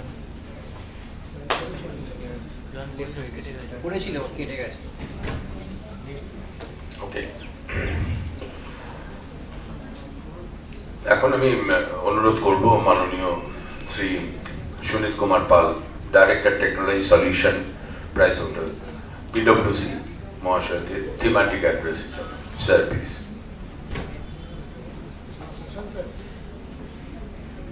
connect होंगे या online है? Online है? हाँ online है।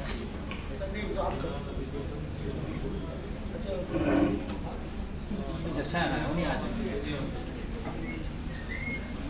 हाँ हाँ अच्छा आफ्टर ठीक है।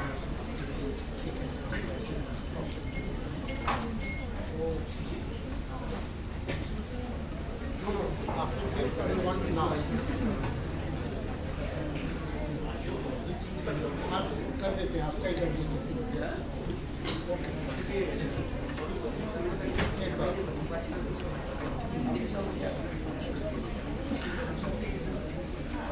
Okay, sorry, sir. Now I'm requesting Dr. Prasant Pansari, Managing Director, Intelligent Group and Reviscape, for his thematic address. Sir will join virtually with us.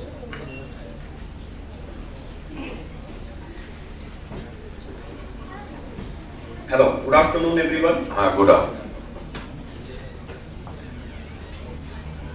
I hope I am audible and visible. Yeah.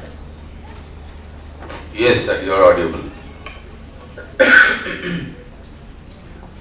Okay, I hope you can see the screen as well.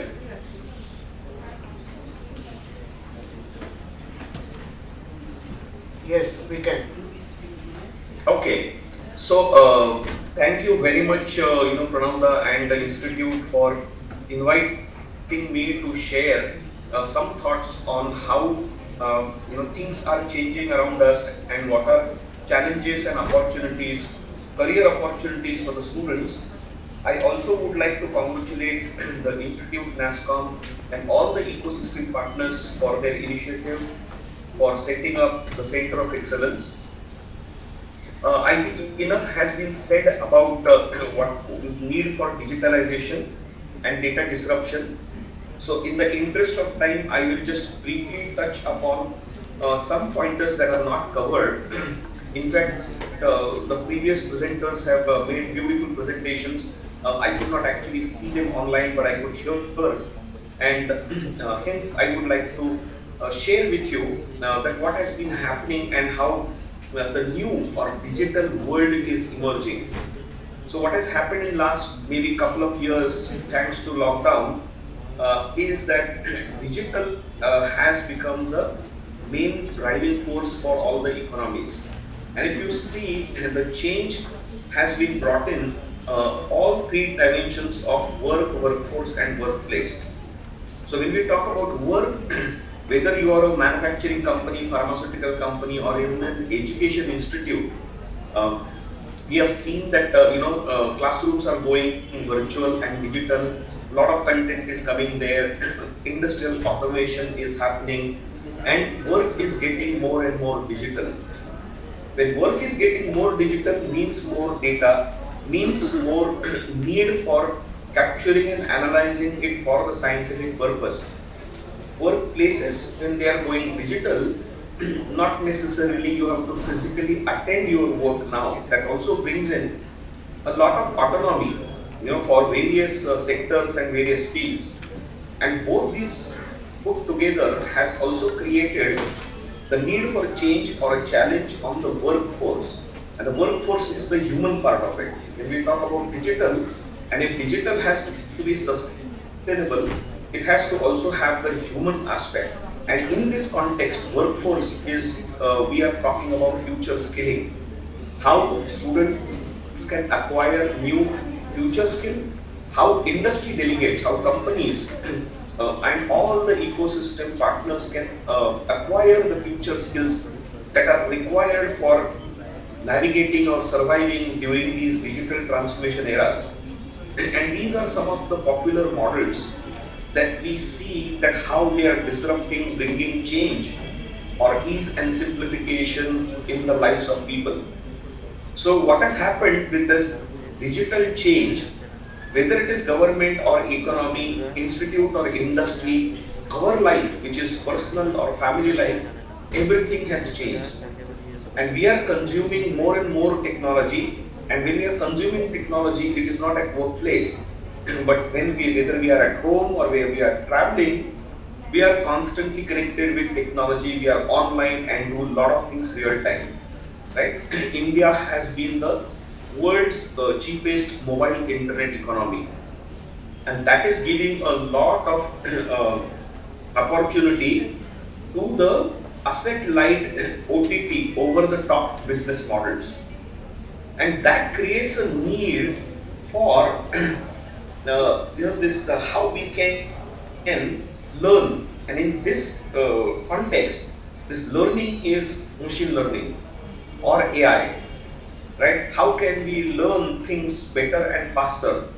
For example, whether you are looking at a vehicle for ride or whether you are looking at buying something or gifting something, or you are looking at accommodation, how these OTT players are being able to identify you, how they're being able to help you with self-service kind of applications, or how they are simplifying. If you look at, say, payment gateways, right? Whether it is Google Pay or a Paytm, how on few taps you are being able to do your transactions. And when you are doing that, these algorithmic platforms or tools are constantly learning about your buying behaviors, locations. They are also analyzing the consumption patterns so that they are being able to attract more users and put that in the simple economics philosophy that how they can do more with less for more. And this is what has changed because of the digitalization in Indian context especially. When we look at the data science and artificial intelligence, I think enough has been said. So it actually goes through various interesting phases that how you've been able to analyze the past, master the present, predict the future, and change the future. What is the challenge in front of enterprises today or businesses today is that beyond whether are we doing business right, they need to answer that are we in the right business. So how we can do more for our customers, which can be the most profitable products or services. And that is why this whole bandwagon of analytics or data science and AI is coming up, and like every claim needs to be supported by some analyst number. So you can see that the forecast for the global AI market by 2025 is expected to be more than 118 billion, and that's pretty huge. Now, what is interesting is that before I actually make a few more points, is that let us look at some internet statistics during the lockdown, and these are India-specific numbers. So in India, we have more than 50 crore internet users, and out of that, 45 are the smartphone users. Now they're using or accessing internet on the mobile phones, and that has changed. Lot of things, the way people buy and consume goods and services online, the markets have started changing. And you can imagine that what is happening or where it is creating opportunity is that if you look at these some of the technological initiatives, whether it is drones or robotics, speech recognition or sensorization, sensory, telemetry or the networks, computer vision, these are all emerging technological areas, be it 3D printing or we also talked about the health tech, the biotech, all of these things.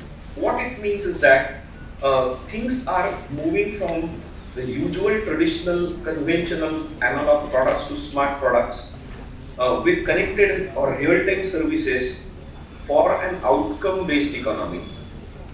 And as I said, that data-driven servicification, today what is happening is, if you want a food, you don't go to the restaurant, but simply sitting at home with your food app, you're ordering it, right? Probably a few years back, we never thought that that's the way we will be able to enjoy the food from our favorite hotels, maybe at home or at a place where we are. So what is happening is, it is changing our personal life, it is also changing the way people are operating in industry. And when we say data driven innovation or data driven servicification of smart products and digitized services, these are some of very interesting evolving business models. How can you provide insight as a service, or maybe remote diagnostic as a service? Former speakers were talking about health tech. Just imagine that, like how you have pathology as a service. Somebody will come to your home for collecting the blood sample. Can they come with the portable X-ray machine, and the model can be radiology as a service? You're sitting at home and somebody is coming for an X-ray, and it is becoming a completely digitized medical record management system, right? Or maybe for a manufacturing company, remote diagnostic or predictive maintenance as a service. very interesting models are coming up. And if you look at the data monetization, how do you commercialize your innovation? And these are some of very interesting ways in which this can be done. So how you pay per use, or how you are, doing the data monetization, or maybe service-based subscription. Now let us look at how these data-driven business models operate. Say for example, you want to take a cab to go from one location to another. First thing that it does is that it starts your location, and using maybe a Google map in your Uber or Ola app, it will detect where you are, and it also helps you to book the nearest driver's ride. And when you are going from one place to another, and you reach your destination, probably you are paying it using Paytm or Google Pay.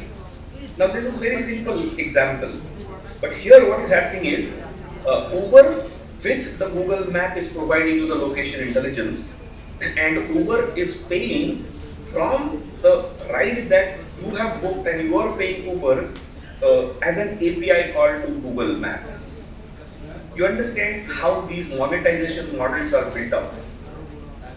Uber is also not setting up their own payment gateway. So every time user is making a payment, a portion of that is going to maybe Paytm or Google Pay or whoever is their fintech partner. So that is why I said that they are becoming shared economy, asset-light business models using crowdsourcing. And that itself is a good opportunity, that how your idea can become boundaryless, and how can you go beyond your limitations of operating a company in limited markets. Say for example, electric vehicles is exploding market, right? Think about you putting a smart sensor based, smart SIM and sensor based box in the battery that actually will give you the location intelligence, as well as it will monitor and track the health and wear and tear of the product. And can you make that as probably a subscription based model, right? So it becomes very, very cost effective, easily available to the end user. They get the value, and if it works well through OEM or direct download app, you can reach out to the more number of users and masses. And hence you will see that these new age business models, the real competition to the established players is coming from non-sector players. Right? So Uber was not making a car, and they were not a manufacturing company producing automotive products. Right? It's an asset-light OTT mobile application product. If you look at Airbnb, they don't own and run the hotels, but they provide you hospitality as a service. And like that, there are, can you just hold on for a minute? Hello? Sure. Yeah. So that is why there is an opportunity for data innovation, and what we intend to do is work with the institutions as how we can provide them a very comprehensive framework for their data-driven innovation and building the artificial intelligence related products and solutions. On a sign-off note, maybe let me just take 1 minute slide. Is that you don't need to deal with a plethora of different tools which are not very easy and expensive to deal with. There is a Rubyscape technology that has built a data science platform, unified data science platform that's truly made in India. And we are very keen to partner with all the institutions and ecosystem to help you set up this center of excellence that can help the disruptors, innovators, and the new age aspiring students who want to make their career in artificial intelligence and data science to help them co-create this. With that, I would like to once again thank you for inviting me for your patient listening. If you have any views, questions, feel free to write me, or at the end of session we can have some interaction. Thank you once again, and over to the organizers. Thank you, Dr. Pansari. It was a nice, wonderful talk. We will definitely connect with you when we start our Features Center of Excellence. Thank you. Thank you sir. এখন আমি অনুরোধ করব মাননীয় Shri Sumit Kumar Pal, director technology solution, পিডব্লিউসি মহাশয়কে thematic অ্যাড্রেসের জন্য। Sir please.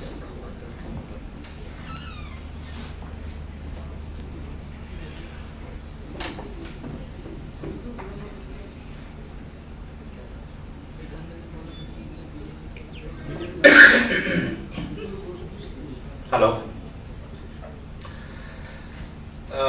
First of all, a very good afternoon to everyone for being here today. আমি বাংলা ইংরেজি দুটোতেই বলার চেষ্টা করব। And first of all, apart from that, I would like to start by thanking Mr. Kollan Devnath for inviting me over here to speak through my experiences. I would also like to thank all the members out here for organizing this event. এবং তোমাদের সবাইকে for with us today, and obviously you have your own set of expectation. You want to hear something যেটা you can have your takeaway. তো আমি আমার previous speakers যারা ছিলেন, they all had some sort of presentations, and unfortunately I am not carrying any presentation. Apologies for that, but আমি একটু গল্পের মতো করে বলার চেষ্টা করছি যে ডিসরাপশনটা কোথায় হচ্ছে and কি প্রবলেম আমরা ফেস করছি as part of a professional services organization, and কোথায় you people can reach, right? I will also share some numbers with you, এবং সেটা শুনে you'll find it very astonishing. So to start with, Mr. Gupta বলছিলেন যে why technology, and as he was correctly mentioning, so technology দিয়ে আমরা কি করি? So technology basically, we are using technology to solve certain problems by leveraging the engineering and the basic principles of science, right? এবার প্রবলেমটা কোথায়? প্রবলেমটা হলো এই field of technology is constantly evolving. কেন? What's the cause behind that? আমরা যদি কিছু সলভ করেই ফেলি কোনো একটা প্রবলেম, তাহলে কেন আমরা বারবার সেটাকে করার চেষ্টা করছি? The reason being we are trying to build more and more efficient solutions. So ধরা যাক আমি 5 বছর আগে একটা সলিউশন বিল্ড করেছিলাম using Java and SQL and all. আজকের দিনে দাঁড়িয়ে সেই সলিউশনটা যে আউটপুটটা আমাকে দেওয়ার কথা সেই আউটপুটটা আমাকে দিচ্ছে না। I will tell you some use cases. তাহলে কি করতে হবে? তাহলে আমাকে একটা এফিশিয়েন্ট সলিউশন ডিজাইন করতে হবে। তো that's why the field of technology is constantly evolving. All the technologists, all the engineers across the world are constantly working for a better and better and better solution day and night, believe it or not. So they are spending nights to build solution for you that you guys can leverage. Think about Netflix, think about Amazon as an organization. আমরা তো রোজ use করি, everyday use করি। তার পিছনে what sort of engineering excellence is going, আমরা কেউ ভাবি না। How many people are working relentlessly to serve us? We do not think, right? Now এটা তো বুঝলাম যে the overall technology is evolving, এবং তার কারণ হলো we are trying to build better and better solution. তার আরেকটা কারণ আছে, সেটা কি? সেটা হলো data. Every day we are generating tons and tons of data, এবং ডেটা in various formats. আমরা যখন ডেটা বলি না, ডেটার একটা ফরম্যাট হয়। যখন তোমরা পড়বে you will get to know যে কিছু ডেটা হয় স্ট্রাকচারড ডেটা, যে আমার নাম, আমার অ্যাড্রেস, আমার ফোন নাম্বার, এরকম টাইপের। কিছু ডেটা হয় যেগুলো আনস্ট্রাকচারড ডেটা। মিস্টার গুপ্তা বলছিলেন যেরকম যে আমার রাস্তায় I have video cameras put in to capture data. কিসের ডেটা? Traffic data. কি ধরনের ডেটা? যে সাপোজ একটা গাড়ি গেল and the car is overspeeding. এবার কোন গাড়িটা ওভারস্পিড করছে, how do I identify? তাহলে I have to capture the number plate. আমি যখন একটা নাম্বার প্লেট ক্যাপচার করছি, it's an image for us. যখন আমি ইমেজ ক্যাপচার করছি, this is not at all a structured data, this is unstructured data. উনি বলছিলেন, ডিএসপি তে উনি করেছিলেন যে whenever containers pass through, for example আমাদের যে টোল প্লাজা গুলো আছে, toll প্লাজাতে when the cars move, right, containers move, তো সেখানে there are solutions যেখানে we can put in cameras এবং কন্টেনারের যে নাম্বারটা থাকে সেই নাম্বারটাকে ক্যাপচার করে দেখা হয় যে কোন গাড়ি কোন ভেহিকল বাইরে যাচ্ছে ভেতরে আসছে। again it is capturing image, এবং mind that it's very challenging, তার কারণ গাড়িটা কিন্তু থেমে নেই, the vehicle is moving through the plaza, এবং you have to have the precision of capturing that particular number located at a very particular point of the container. তাহলে কি করতে হবে? if you have to capture a precise data, যেটা হয় image size becomes bigger and bigger, precise image আমাকে capture করতে হবে। তাহলে so the underlying point is আমাদের এই পুরো ডেটা ল্যান্ডস্কেপটাই এত র্যাপিডলি চেঞ্জ হচ্ছে, সেটা হলো আরেকটা রিজন যে why we should build more efficient applications or more efficient systems to handle those data. এটা কনস্ট্যান্টলি চেঞ্জ হয়ে যাচ্ছে, এবং কোভিড এর পরে এভরিবডি উড অ্যাডমিট যে কি অ্যামাউন্ট অফ ডেটা আমরা জেনারেট করছি, কি amount of data system process করছে, এবং we are getting some inputs outputs right out of that. ঠিক আছে, এবারে being in this system or being within these circumstances কি করতে পারি বা তোমরা কি করতে পারো? Obviously you came here with the expectation যে you learn something out of this institute or program, তোমরা বাইরে গিয়ে একটা চাকরি পাবে, that's the expectation, to be very honest, right? কি শিখবে, right? এবং আমরা কি চাইছি, মানে আমরা প্রফেশনাল সার্ভিসেস অর্গানাইজেশনে আমরা যখন we are taking interviews and all, what are we looking for, right? চারটে area I would like to highlight, যার মধ্যে একটা দুটো area already has been covered by all these members, like all the distinguished members, but apart from that দুটো area আমি cover করতে চাই। So one is cloud and cloud native technology, that's one. Second one is distributed and reliable systems, দুটো একসাথে যায়, দুটো both of these go hand in hand. কিরকম ভাবে? let me give you some examples. যখন Covid শুরু হয়েছিল in 2020, mid of 2020, there's an edtech company, educational technology companies, similar to Byju's and all, and you all can understand যে ওই সময় there has been tremendous traction on those applications and systems and all, where people used to go in there and all. So একদিন one guy called me and he told যে আমাদের তো system সব বসে গেছে, অ্যাপ্লিকেশন চলছে না, revenue loss করছি, ব্র্যান্ড ইম্প্যাক্ট হচ্ছে, কি করব? That was the question to me.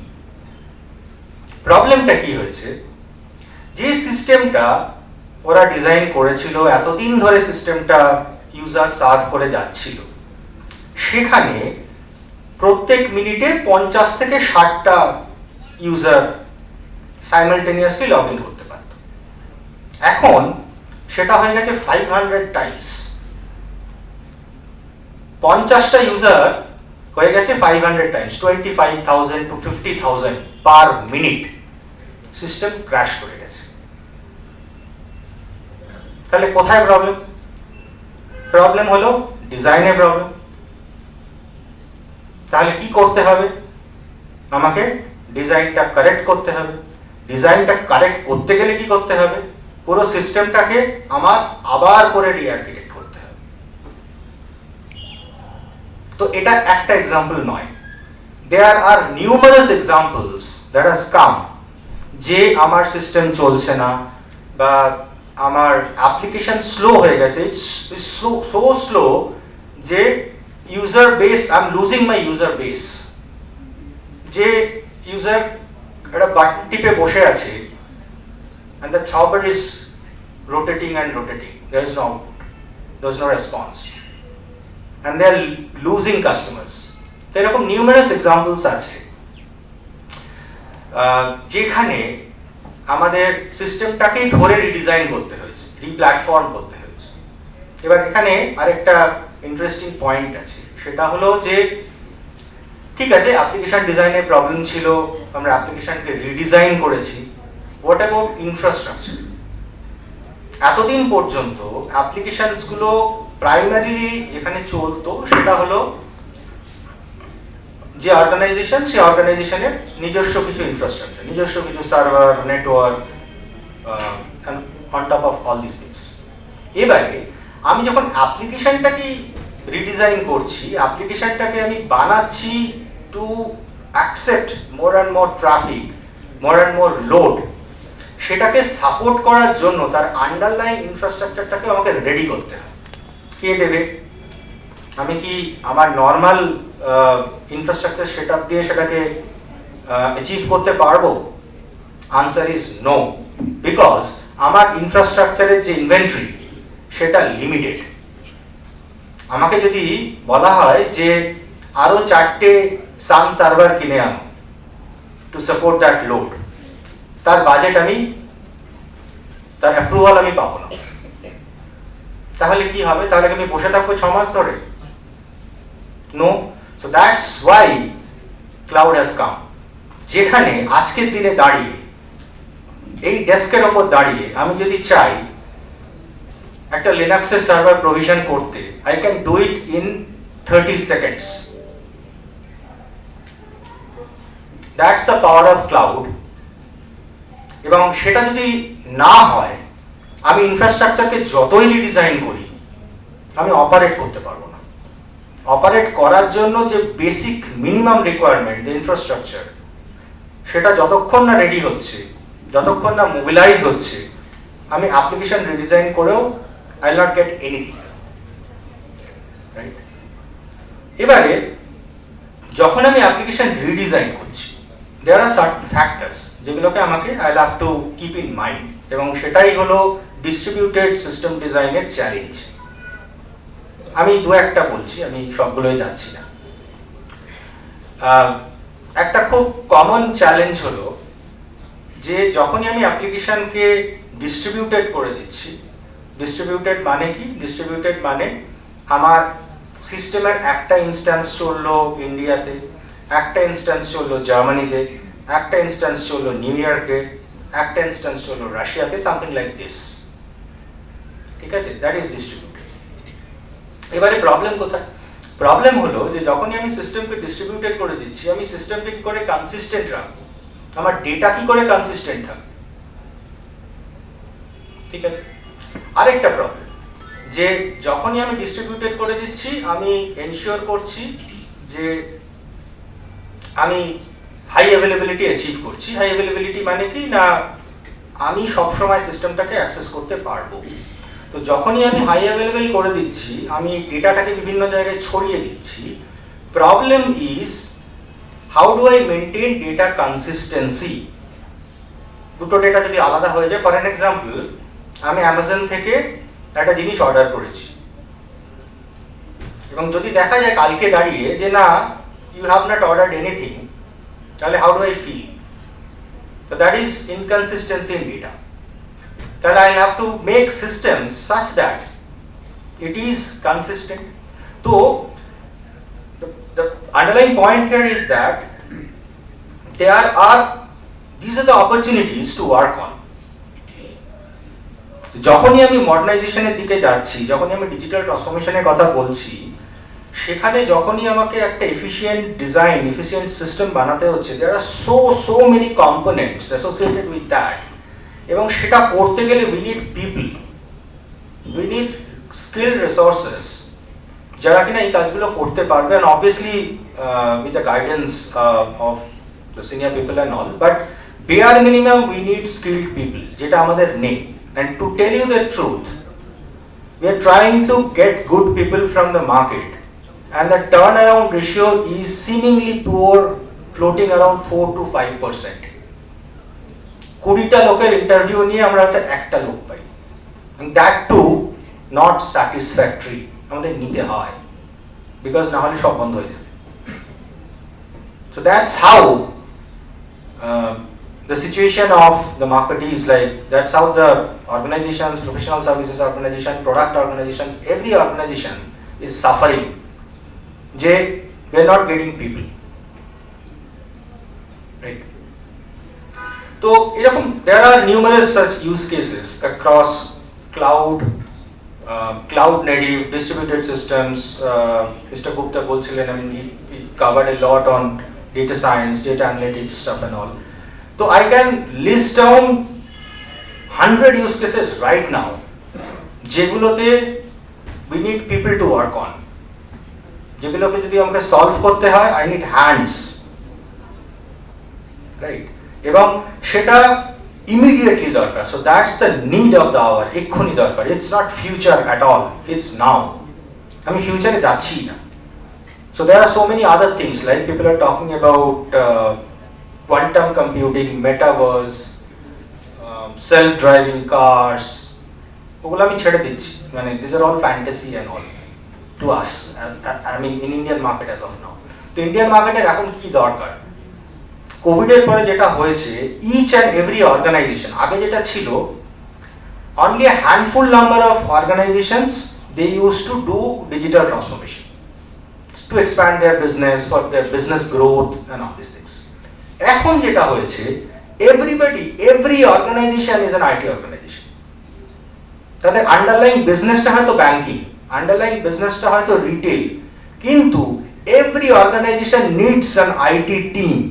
এটা শুধু আইটি অর্গানাইজেশন বলে নয়, মিস্টার সরকার বলছিলেন যে it's not only limited to IT organizations or IT companies right now.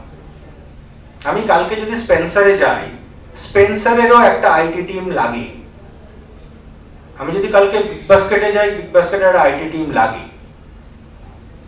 So every organization, I mean bank to it's like our banking industry, Indian banking industry is moving heavily with this modernization activities and all. Each and every bank, right from public sector to private sector. আমরা আগে public sector ব্যাংকে modernisation ভাবতেই পারতাম না। Can you think of having a modern digital system in United Bank of India?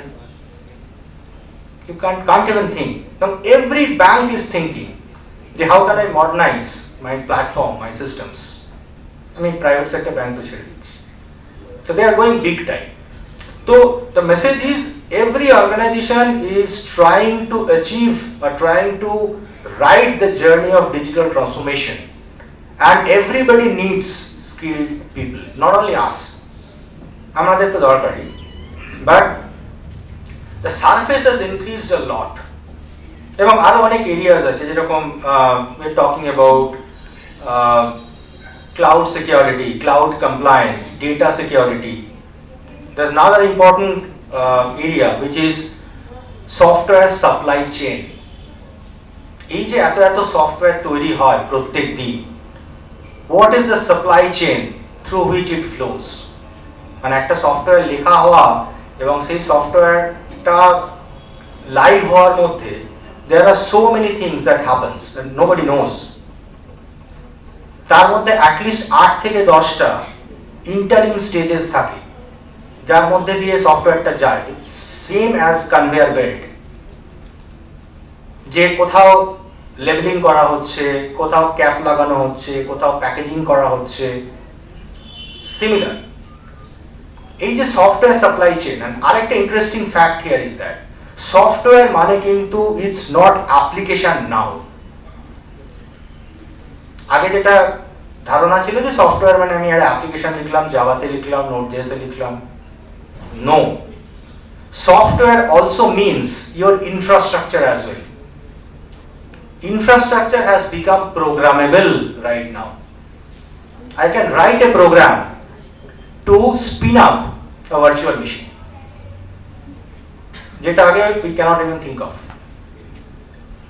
আমি একটা programme লিখতে পারি সে পাইথনে যেখানে আমি AWS এ একটা ভার্চুয়াল মেশিন স্পিন আপ করতে পারি, স্কেল করতে পারি আমার ইচ্ছে মতো। That's another area.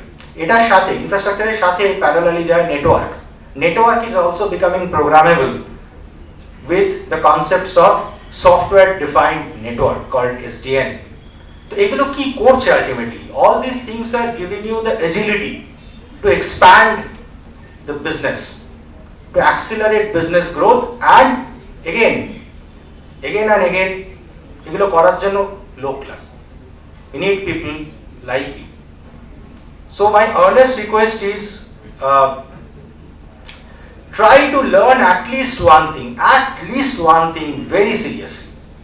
Ekta jano, it will be good enough for every organization to hire you. So that's the underlying message I want to give you. আমি আবার বলছি, there are so many use cases. আমি যদি বলতে বসি, I can take a full day just to explain or go through the use cases যেখানে যেখানে intervention দরকার, যেখানে যেখানে people are needed. So my sincere request to all of you, learn at least one thing very very sincerely, because we sincerely are looking for people, industry is sincerely looking for people, believe me or not. Okay, so with this I won't take much time from here. So thank you very much everyone. তোমাদের যদি কোনো question থাকে, I am happy to answer. Okay, thank you.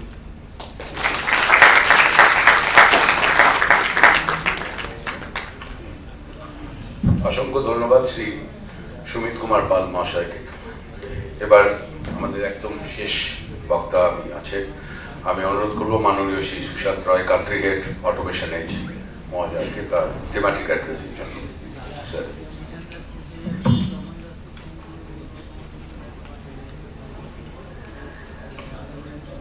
Good afternoon everyone. 4:28, I will not take more than 7 to 8 minutes. You can put the first slide now. আপনি দিয়ে দিন আমাকে 10th. Sorry, I do not have a generic slide to সোজা 10th এ চলে যায়।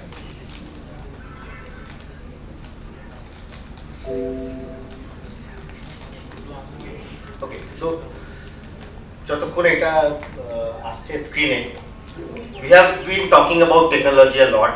I guess you have been overloaded with what is the industry talking about, what are the technologies, what are the jargons.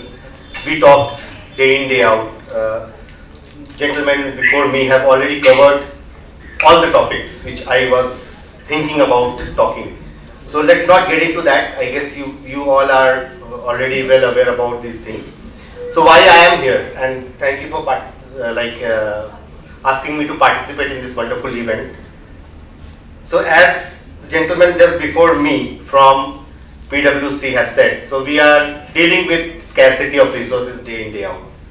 We have work, we are saying no to work. Why? Because we do not have skilled resources. We get ample number of you would say resumes and interest from the candidates, but our number is even pathetic of from what PwC has just mentioned. So the last time I took a data from my hiring team, it was 1 out of 56, and then again we were not satisfied with the one who is selected. So now what is this technology is all about? So I am from a product company called Automation Edge. We are a make in India product based out of Pune. I take care of the entire business development. So I'm entirely a non-technical guy. I sell, I mean bikri kori product. So what do I sell and what do I tell my customers, even who is a non-technical guy? Like again, my previous speakers mentioned that it's not only about people from the technology, it's also about people who are non-technical.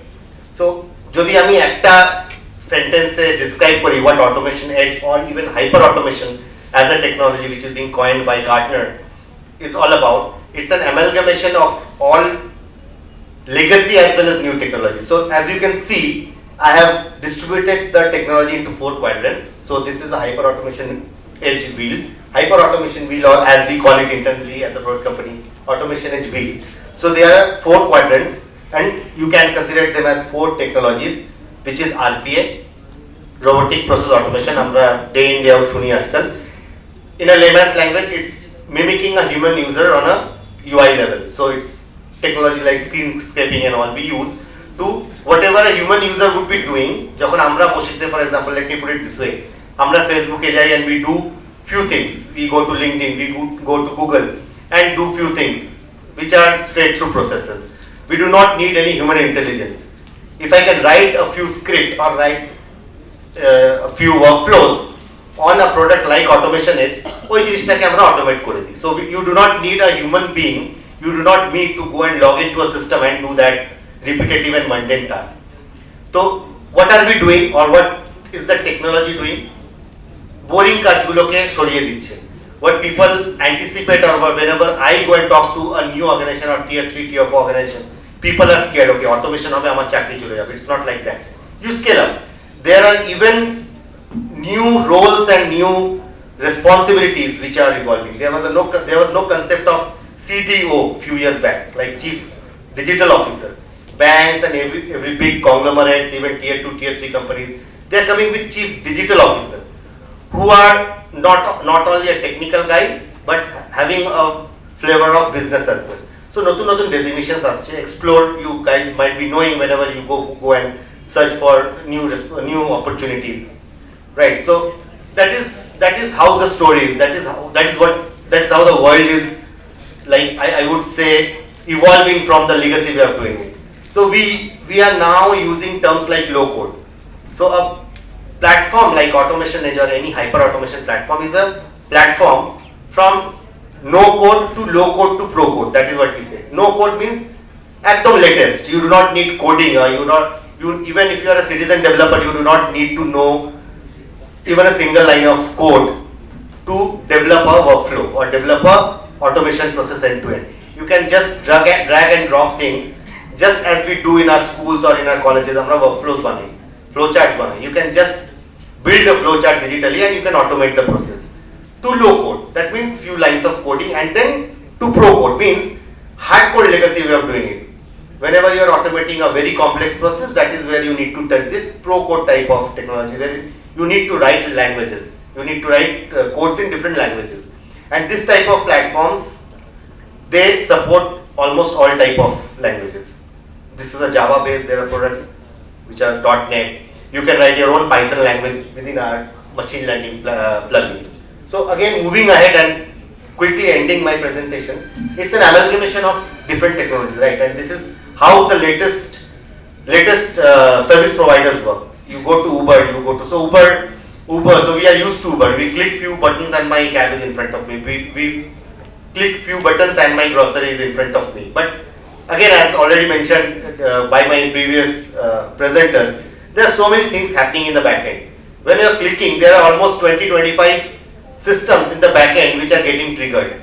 And even if there is a microsecond lag in anywhere, your entire experience goes for a toss. That is where the concepts like high availability and cloud architecture and all those things comes into picture. It's how you design your entire service. It's not only about technology, it's what technology you choose and how you design it, so that the CX or the customer experience is always 100%.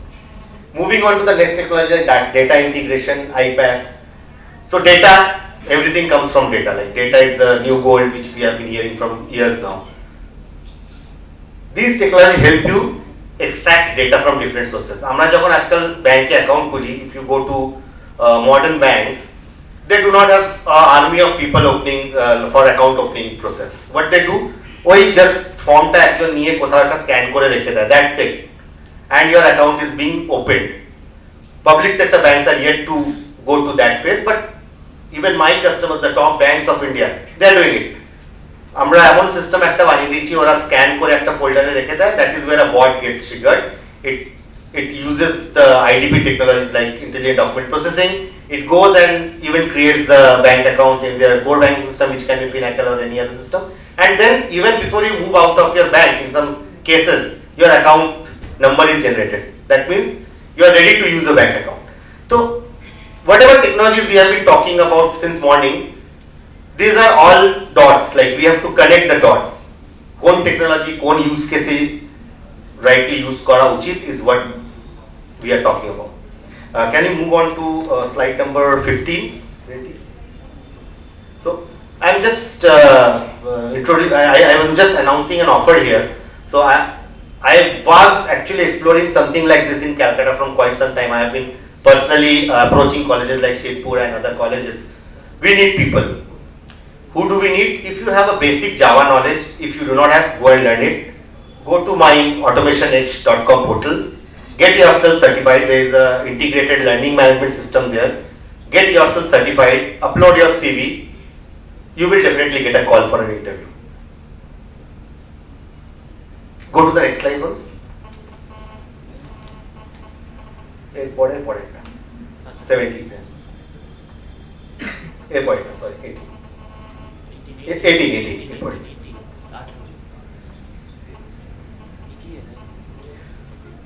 এই প্রসেসটাকে follow করো। Go to automationedge.com, there is a learning management system. নিজের profile বানাও, বানিয়ে just get yourself foundation qualified and then you will get a call for getting the advanced certificate. Again, this is entirely free of cost. You get yourself qualified, you get a 10 out of 10, you get the nod to do the advanced course. Once you are ready, someone would call you, take an interview, and definitely you will get an offer within few days. So with that, I'm resting my presentation. Any questions, please feel free to ask me. Thank you. So a good offer offered which can be grabbed. অসংখ্য ধন্যবাদ। আমি কন্যাকুমারী ম্যাডামকে বলবো যে vote of thanks দিয়ে আজকের programme শেষ করা যায়। আমরা অনেক কথা হয়ে গেছে, প্যানেল ডিসকাশন রাখছি না আমরা, তার কারণ হলটা ছেড়ে দিতে হবে 5টা, আরেকটা অনুষ্ঠান এখানে আছে। সো আমরা ভোট অফ থ্যাঙ্কস দিয়ে শেষ করব।